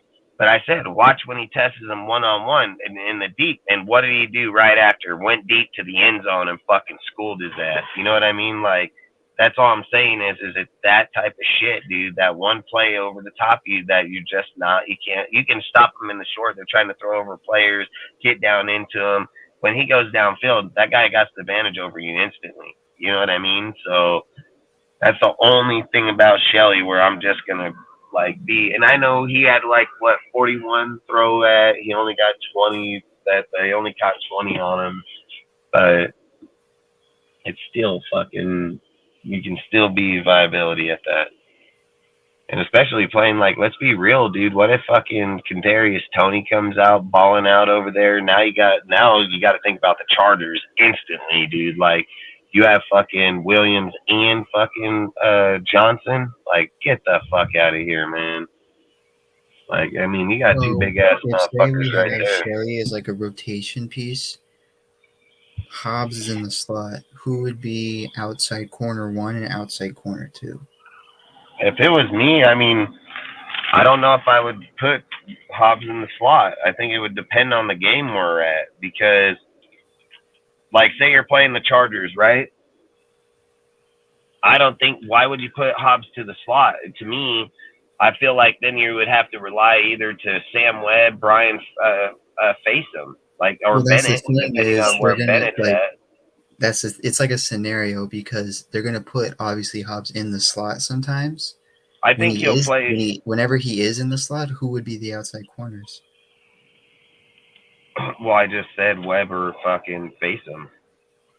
Or Bennett. I mean, Bennett, I've heard that they want to use him in, but I've seen that he can play out too. So I think Hall is going to be like, in my opinion, I think Hall is going to be your main slot corner, and then they'll just rotate Hobbs in and out depending on what games we're at and who we're playing. Because I'm just going to be real right now. Like if we're going up against the fucking Chargers and we're Williams and them, like Hobbs got to go to the outside. Like he has to go to the outside. And then Faceham would probably be your other guy. Like, and depending on where Webb's at, like you never know. Webb might show the fuck out this year. You know what I mean? Like Webb might show the fuck out. He might show up here and be that dude that needs to be relied on that outside, and he may take that spot all day long. And when you're looking at it like Bennett, he's coming here by the draft. But where do they want to use him? Is he in the slot or is he going to be in the outside? I would hope to God in the outside, but you just don't know. Like, I don't know. And then Shelley, you already know he's going to the outside. He's already said, like, he hates playing in the slot, dude. Like he says, his worst production comes from inside. So I don't think he's going to play in the slot. He'll be an outside player. And I'd just say rotation with Faceham, I'd have no fucking problem with that. If he rotated with Faceham, I'd be cool with that. And then, like, Webb, if Bennett's on the outside, then that's how I would do that. Webb and Bennett. And then Ike Brown. Ike Brown can probably be another guy on the outside because he's not a small guy. He can make the team. And if you went that route, then you're going Webb and Brown, two bigger body dudes on the outside, and you got Hobbs and Hall on the inside. But then where does Bennett go? So I think you'd be more like Webb and Bennett, I think. Webb, Bennett, Faceham, Shelley, Hobbin, Hall. That keeps two inside slot, two outside. Yeah, so that's how I would do it if it was me. So Hobbs is in the inside slot. I would either be running Webb, Bennett, Faceham, and Shelley. Those would be my 2 4s in the outside. And then, like, ideal for me would probably be, like, Webb and Faceham with Hobbs. But depending on where Bennett's at, dude, like, if Bennett just shows the fuck up, I mean, I'm not going to discredit him. And if Shelley shows up, you see what I'm saying? Like, it's a good thing to have. It's a good thing to be able to have the conversation we're having, because in the past we would be able to identify it that fast. You know what I mean? Like, you'd be like, oh, this guy and that guy easily. You know what I mean? So, Faceham and Hobbs outside, Shelley in the slot, or Faceham and Bennett, Hobbs in the slot with Hall and Webb on rotation.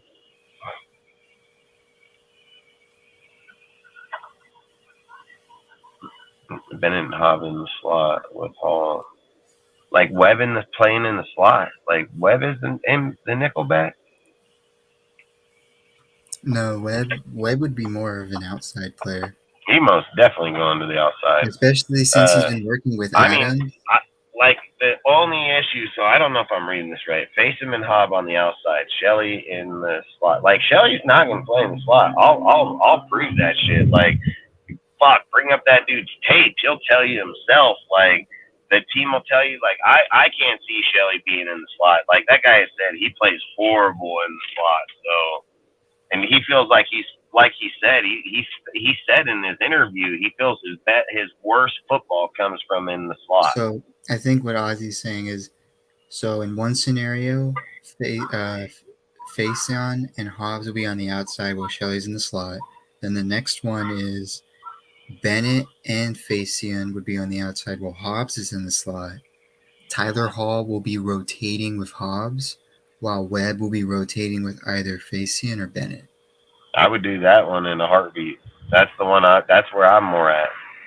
That's what I was just saying. That's where I would more go with is if you're gonna put Hobbs in the slot, it has to be Webb and fucking Bennett and Shelley and Faison. It has to be. And then you have Hall and Hobbs on the inside. And then, like I said, that would be the best scenario. But I'm telling you, if we're playing the fucking Chargers, I'm most definitely pushing Hobbs outside, Hall inside, and then it's going to be Webb or Faison, whoever's playing their best ball, or Bennett. So it'd go between those three. Like, whoever's playing their best ball is going to be the second corner on the outside. And that's how that shit's going to go, because you have fucking Johnson over there, dude. Like, he's 6'4", dude. Like, if I remember right, he's 6'4". Like, a dude ain't no fucking little motherfucker, dude. And he's gonna be playing with Herbert over there, dude, and having Williams and Keelan. I mean, that's bad news. So you don't want to be sleeping on that shit. That's for damn sure. So for me, you put Shelley out there. I mean, you might as well just fucking put Amik Robinson on this fool's fucking leg, like literally, because. You know something, just like you said earlier, this is like the one time where I like it, where we don't know, not in a bad way, we just don't know who they want to start. Yeah. With Amik Robertson, like, we know right away he's not going to be on the team. Like, I like it that we know, like, one or two players that are just not going to be on the team no matter what. Meanwhile, like, let's just say, like, last year or the year before that, we have no idea who's starting where in a bad way. Fact. And like I said a minute ago, dude, like last year, you can be like, or a few years ago, you know, you can literally just be like, yeah, this guy's starting, that's where he's at. Where we're sitting here looking at the roster right now, and I literally said, like, you can literally have 4 or 5 different types of rotational players inside there between Bennett, Webb, fucking Faison, Shelley, Hall, and Hobbs. And then, like I said, the versatility of Hobbs inside, outside, dude type playing. I just feel like you're making a lot of ways that you can put, instead of being like, for instance, scheming for 4, you can be scheming for like 12, you know, like that's all I'm saying. They have way more versatility in there that way. So like I said, I think Shelley or Meek. That's the way I look at that fucking deal. You're either keeping Meek or you're keeping Shelley. You can't keep both. Like, that's why I think Shelley was brought here, because he's the better Meek. Like, he is what Meek was supposed to be, and Meek ain't that person. So that's why I think he was brought here. And then if it shows up in camp that way, that's exactly how it's going to go down. Because I've said it, like, Meek's value here anymore would be to the safety, and we're still leaving out Cosby that can be a safety slash slot corner.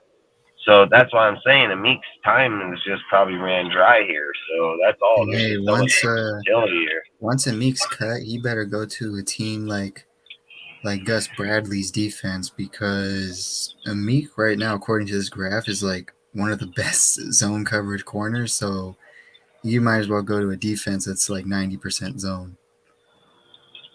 Yeah, exactly. And see, like Ozzy, that's exactly what I was saying. That exact setup right there.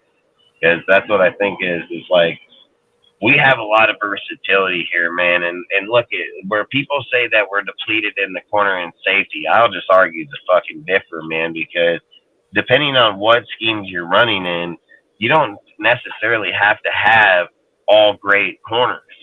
If your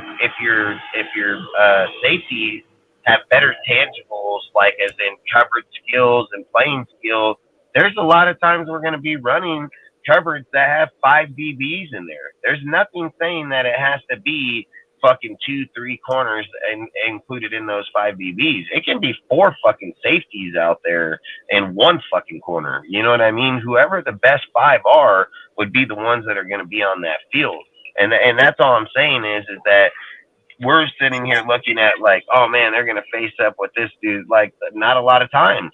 A lot of times they'll run fucking deals where it has 5 DBs out there. That's going to be 3 corners, 2 fucking safeties. And then there's times where it can be fucking 3 safeties, 2 corners, fucking 4 safeties, 1 corner, or vice versa. It can be spread around any which way possible that makes your team the strongest in those lines.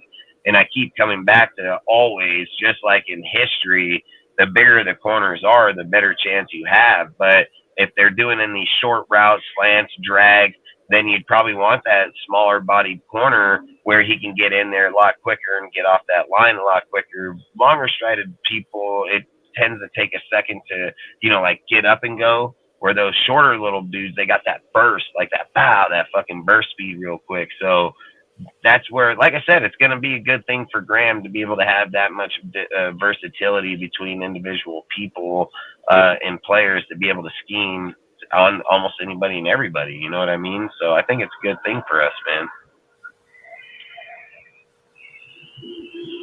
Yeah, little dudes are shiftier. That's all I think is like you were saying a second ago, and like saying is that just to have that versatility and have the question of who's going to be there, what rotation of players you want to be there. I mean, like I've said the whole time, I think people think we're a worse off team than we really are. That was like I told you guys a few weeks back, where I was like, nah, we need to go through the depth chart. We need to start showing people the depth chart deeper, because too many people were making accusations that were saying like, no, we can't do it because of this, or we can't. I'm like, nah, motherfucker, we got hella people there in those spots. You know what I mean? Like, Not they only may that, not be the but names you want, but not they're just good the players. but looking at the coaches, like obviously, like I've been researching a bunch of the coaches, and I put this in the Discord, and I'm gonna say it again. You want to know what's the weirdest thing I discovered?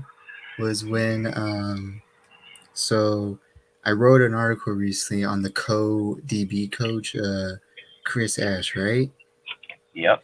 And let me see, like, let me find the words that like I exactly put in there on the Discord. Okay, yeah. So I put like, I said in the Discord, word for word, I swear each coach I've been researching has like a foreshadowing or a crazy coincidence that they are meant to be a Raider coach.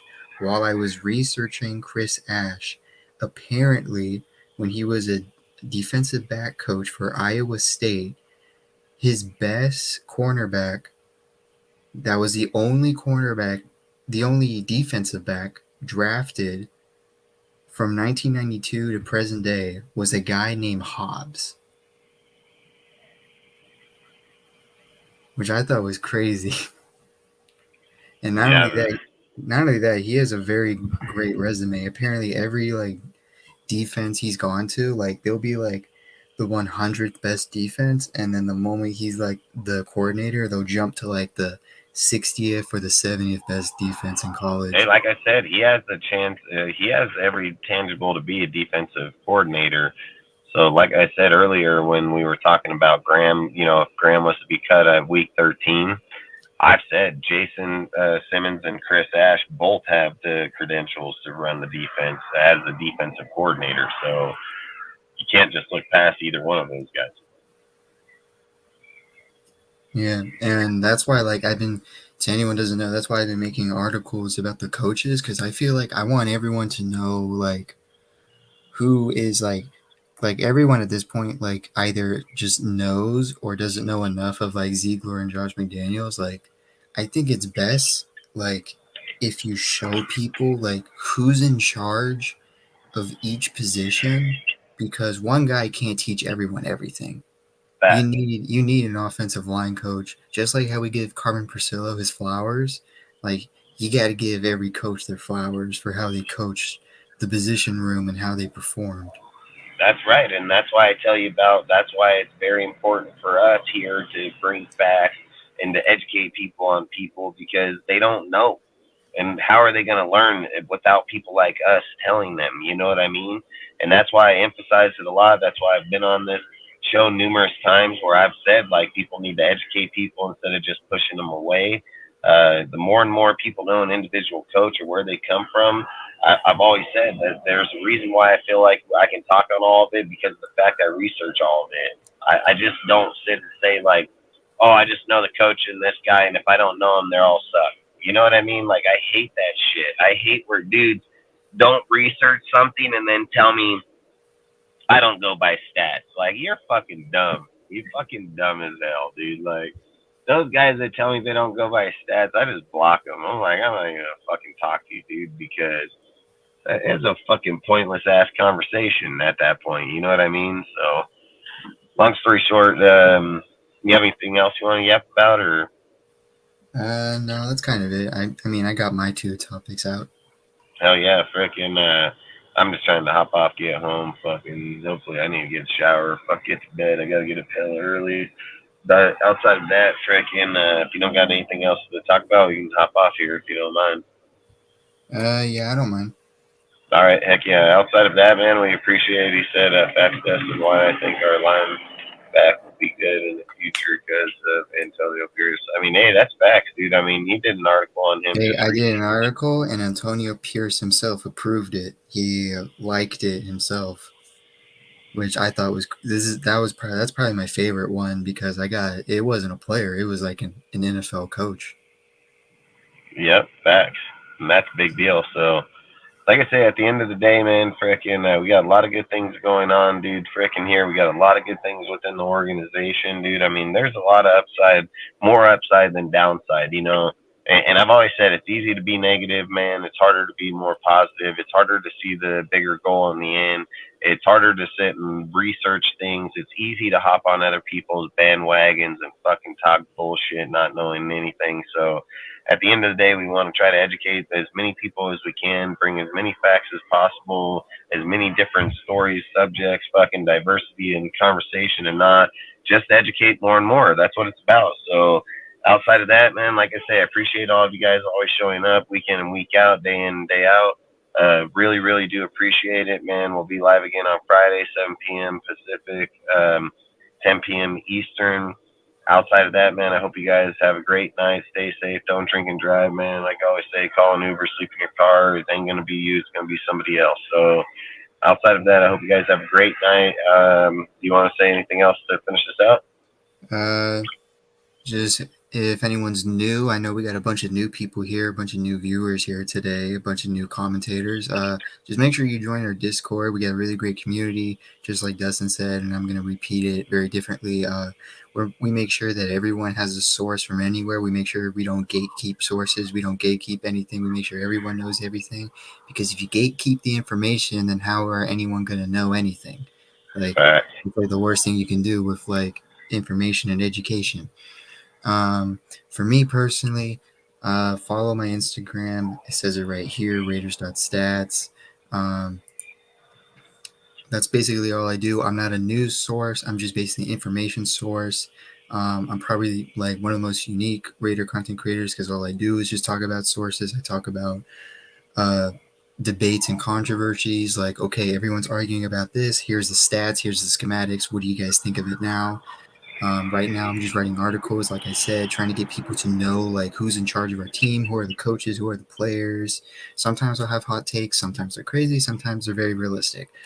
After that, make sure you follow me on Instagram. If you guys already follow me, make sure you try to get your friends or other people to follow me. I'm trying to get to 1,000 followers before the season starts. I'm almost there. Hell yeah, you're gonna get there. 9 followers away, so I'm getting really close to there. Anyone that's new or anyone does know me, I'm not going to be here on that much. I'm going to try to schedule myself to keep staying on here because I want to stay on here every night. But I'm starting college soon. I'm starting my new job this weekend, so I probably won't be here Friday. So you got to become a man. That's how it works. So it's part of life. Yeah, so other than that, I gotta rearrange my life and everything, make sure I still make Raider content, still make sure I'm on here all the time. But yeah, other than that, make sure you join our community. We got a great community. Um, just don't make everything too personal and don't be a hater.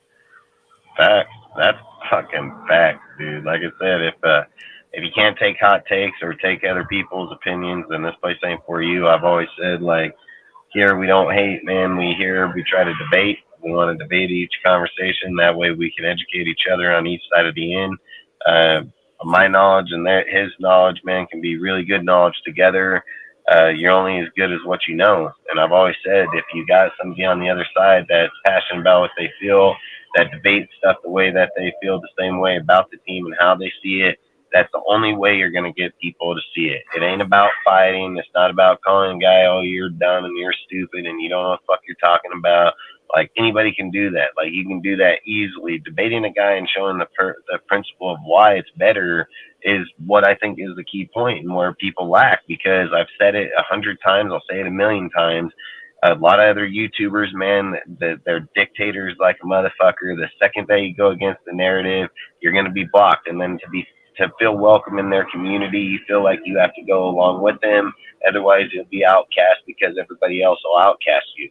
Well, guess what? I can walk in their shit just as freely as I walk in my shit, because they know at the end of the day, I may not have the same exact take as them, but I'll debate the fuck out of that shit to the T and bring facts, dude. Like, I'm not going to go into an argument to say my personal biasness, because if somebody's educated like I am in the same conversations, they're going to fucking destroy me. You know, they're just going to seek out where I'm weak in that conversation, just like I do, because my mind moves at 1,000,000 miles an hour.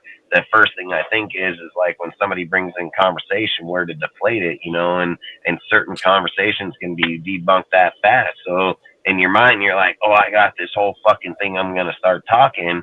But the minute you get out there, dude, your shit gets shot down and now you have nothing because you were telling yourself the whole time. So all I'm saying is like, that's what I love about here, is what I love about our channel. I've always said this channel's for everybody as long as they have an open mind. Nobody's going to hate anybody here. Nobody's going to fucking hate on anybody here. Not everybody's opinions are going to agree. It's just facts, and that's real life. That it's never going to be like that in real life. You're going to have your best friends where you're going to have a lot of things that you agree on, and there's going to still be shit that you're not going to agree on, dude. And you're going to fight, and you're going to argue, and you're going to fucking debate shit, dude. And like I've said, sometimes even throw blows at your own best friends, but you're still friends, dude, and nothing's going to come between that. And I've always tried to bring that atmosphere here, because I've always said I think that's what a lot of people are lacking in communities, is that this is what I think is the truth in all communities. I hold the keys to every single platform that we have, right? Like every single one. But I openly give those keys to everybody in here that deserve it. I give them the same shit. I give them the open platform the same way on every single deal. I created this whole deal. I put this whole thing together. I don't ban people. I don't silence fucking people. That's not why I built this shit. It's not for that. It was brought here to be able to say it doesn't matter how big or what commands we have or what deals we can do. It's not about fucking being a fucking hoarder on a fucking online fucking deal that says, hey, I have no life, but I can ban you from being here or I can silence you from talking. I don't believe in that shit. I believe in the First Amendment rights. I believe in all of our fucking constitutional rights. I believe that people should be able to speak until they prove themselves otherwise. You know, like I've always said, if a guy comes into a conversation and he's uneducated and he starts arguing about shit, he's gonna fucking deflate himself. You don't got to do it. He's gonna do it himself, dude. People are gonna be like this guy just here to argue. Like, I'm not even gonna fucking talk to this guy and move on. You know, like that's what we do. But I say here, it's not like that. Here, it's about have your arguments, have your debates. But dude, like tomorrow when you come back, or a day later, and I think that's why we do it every other day. So it gives people time to calm down and gives people time so that they can process things. Maybe not have seen it that way the first, or maybe still won't see it, but just not going to be aggravated or feel like it's an instant argument. It's not about that here. It's about what can we do to be better at our team? I say it all the fucking time.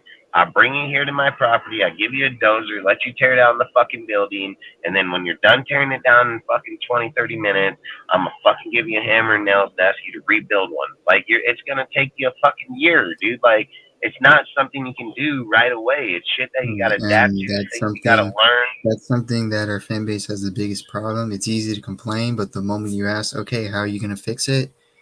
They'll either just not say anything or they'll say the most unrealistic thing to happen Yeah, or something and that then they shouldn't all. happen. It's not coincidence that all these dipshits have the same fucking ideology. It is the exact fucking same.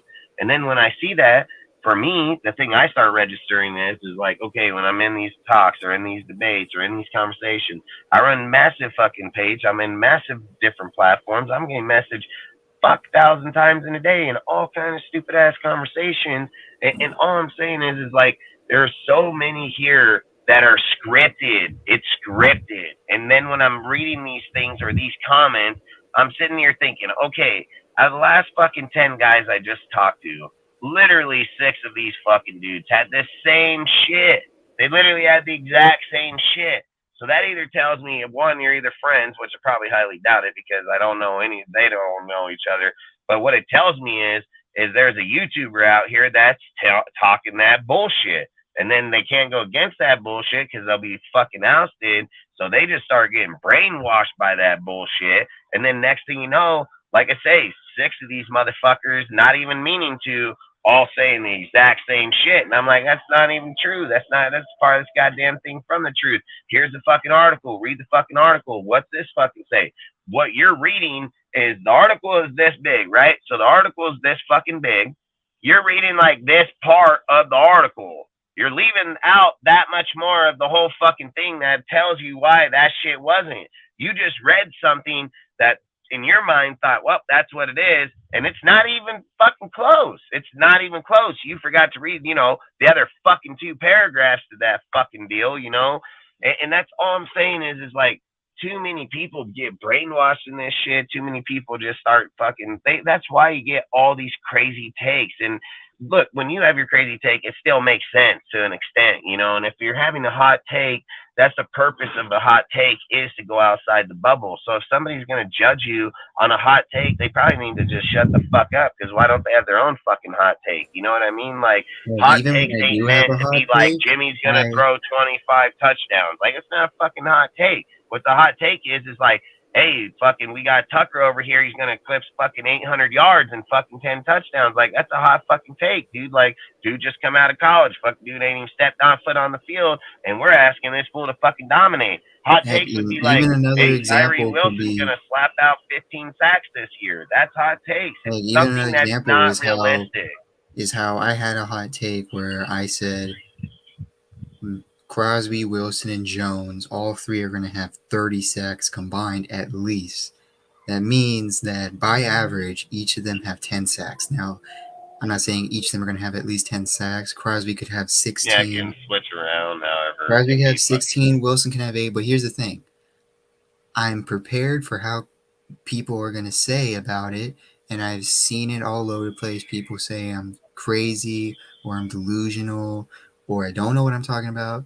And I don't even respond to it because there's no point in doing that because I at least explained why I think that. Yeah, and you shouldn't. When you have a hot take, if you explain why you think it, at least right when you say it. You don't need to justify it because you made the fucking post about it. What are you justifying? Like, you made the fucking post. That's what it's about. Is their hot take going to say Jimmy's going to fucking get hurt this year? Is that their hot take? Are they safeguarding themselves because they're fucking pussies? Like, that's the difference. Like, they're fake-ass content creators because they're worried about how people are going to be judged. I ain't fucking worried how you judge me. I don't give a fuck how you judge me. You don't like it? Fucking don't watch this shit. I don't care. I don't go home and fucking worry about it. I don't read fucking comments and fucking deals in here that make me feel like, oh man, this social media got, no, fuck that shit. I put my shit out there. I don't give a fuck. You want to come debate it? Come here and debate it. I'll put it on anybody. If someone's better or got better knowledge, great. I'm here to learn, man. But I don't give a fuck how anybody looks at me, judges me or not. I'm not here for that shit. And if I put out a take, that's what the fucking take is. And if you don't want to take the risk, then don't fucking put it out there. At the end of the day, hot takes are meant to not be realistic to begin with. That's why it's called a hot fucking take. If you do a fucking hot take and say Adams is gonna get 1,200 fucking yards, you're a fucking pussy bitch. Why'd you even do the hot take to begin with?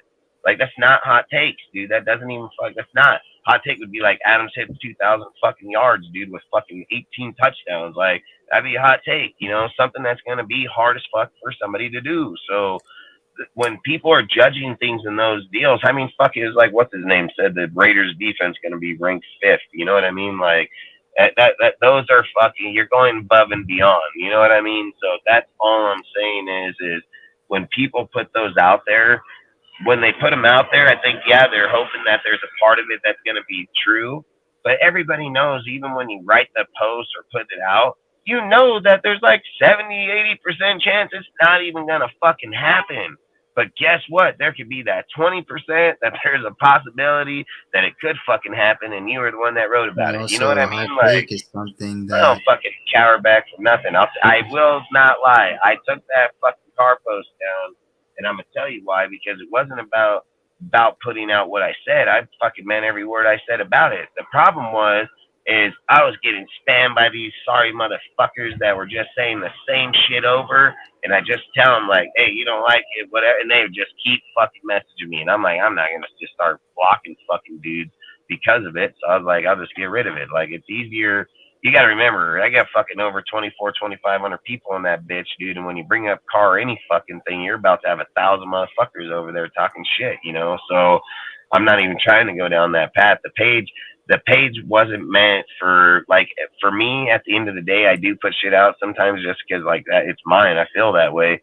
But at the end of the day, even when I put out that post, I have to look at it like that. It's not just the way I feel, you know, like at the end of the day, our page is to educate people on things. It's supposed to put out factual deals, to put out the story, let other people come up with their own deals, not me go out and script a fucking deal. That's kind of why the same thing I put it down, like, and changed it back to like, hey, Derek Carr was a Raider, once Raider, always Raider, because that's what Al and that's what people want in the Raiders, you know, like the Raiders organization and our fan base. So I've always said, like, I if I'm going to stay true to what we do, I got to stay true to what we do on every platform, because it's not about my opinion at the end of the day. Some days I get carried away. I mean, I love that fucking deal. I mean, that post just was the sweetest post ever, because I had it said, it was like, Cars is crybabies, like crybaby motherfucker or some shit. Then I had the Godsmack crying like a little bitch song. I thought that was crazy, but they fucking, it was hardcore just get fucking beat on. yeah, On that yeah, shit. that's why when I came on, I immediately called you out. I'm like, yo, why'd you change the post? Yeah, but I mean, I blame me. I was gonna roll with it, man. But it's just for me and what I do for a living, and it's not worth having my phone just going off over and over and over the same shit. Like, I just can't do that. And again, at the end of the day, it's not about dividing our fan base and stuff. Not so. I've always said I like Carr. I just felt like the post it was perfect, man. I'm not even gonna lie, that fucking post was perfect, dude. But at the end of the day, it is what it is. But I'm not trying to cause divide. I'm not trying to lose people. I'm not trying to, like, if somebody wants to go on and dudes want to argue on the page, that's what it's about. But then, boy, I'm not gonna lie, I should have just kept it. But it would have brought a lot of backlash. I won't lie. So just too many car stints out there, bro. Like, I'm not here to entertain those guys. But I didn't think it was gonna get that much traffic. I mean, that motherfucker was pumping, dude. But and I mean, even now, look, I changed it, dude. That thing's like almost over 1,000 in a day. You know what I mean? Like, it's already at like 800-900. You know what I mean? So that's all I'm saying is like, you're gonna get 800-900 in a day of good fucking conversations, or 800-900 of hey, fuck you conversation. And I wasn't ready for that one. So, but either way, coming from a sensitive person, yeah, I know, Tori, you're a fucking sensitive motherfucker. I get that one. I think at the end of the deal,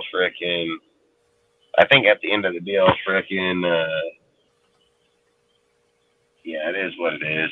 I don't think it really matters anymore. I mean, Carr is a Carr. He's not here. He's a saint. We got our own fucking problems. It's either Jimmy or it's Aiden.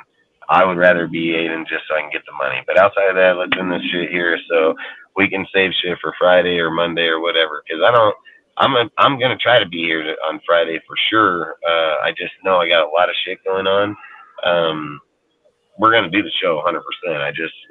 I don't know if I'm gonna be here right off the get go, but I'm gonna try it like I am every single fucking time. But long story short, just we're right in the end of fucking planning, just doing a lot of fields, a lot of watering.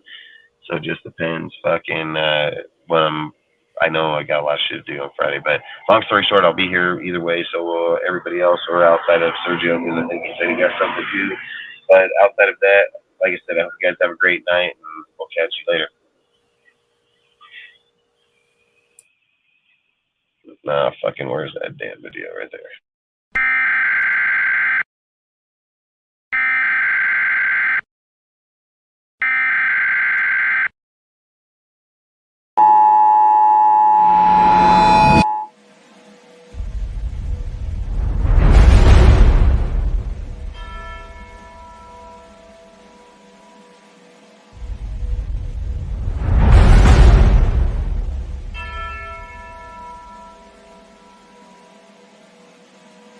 The king and his men stole the queen from her bed, bound her in her bone.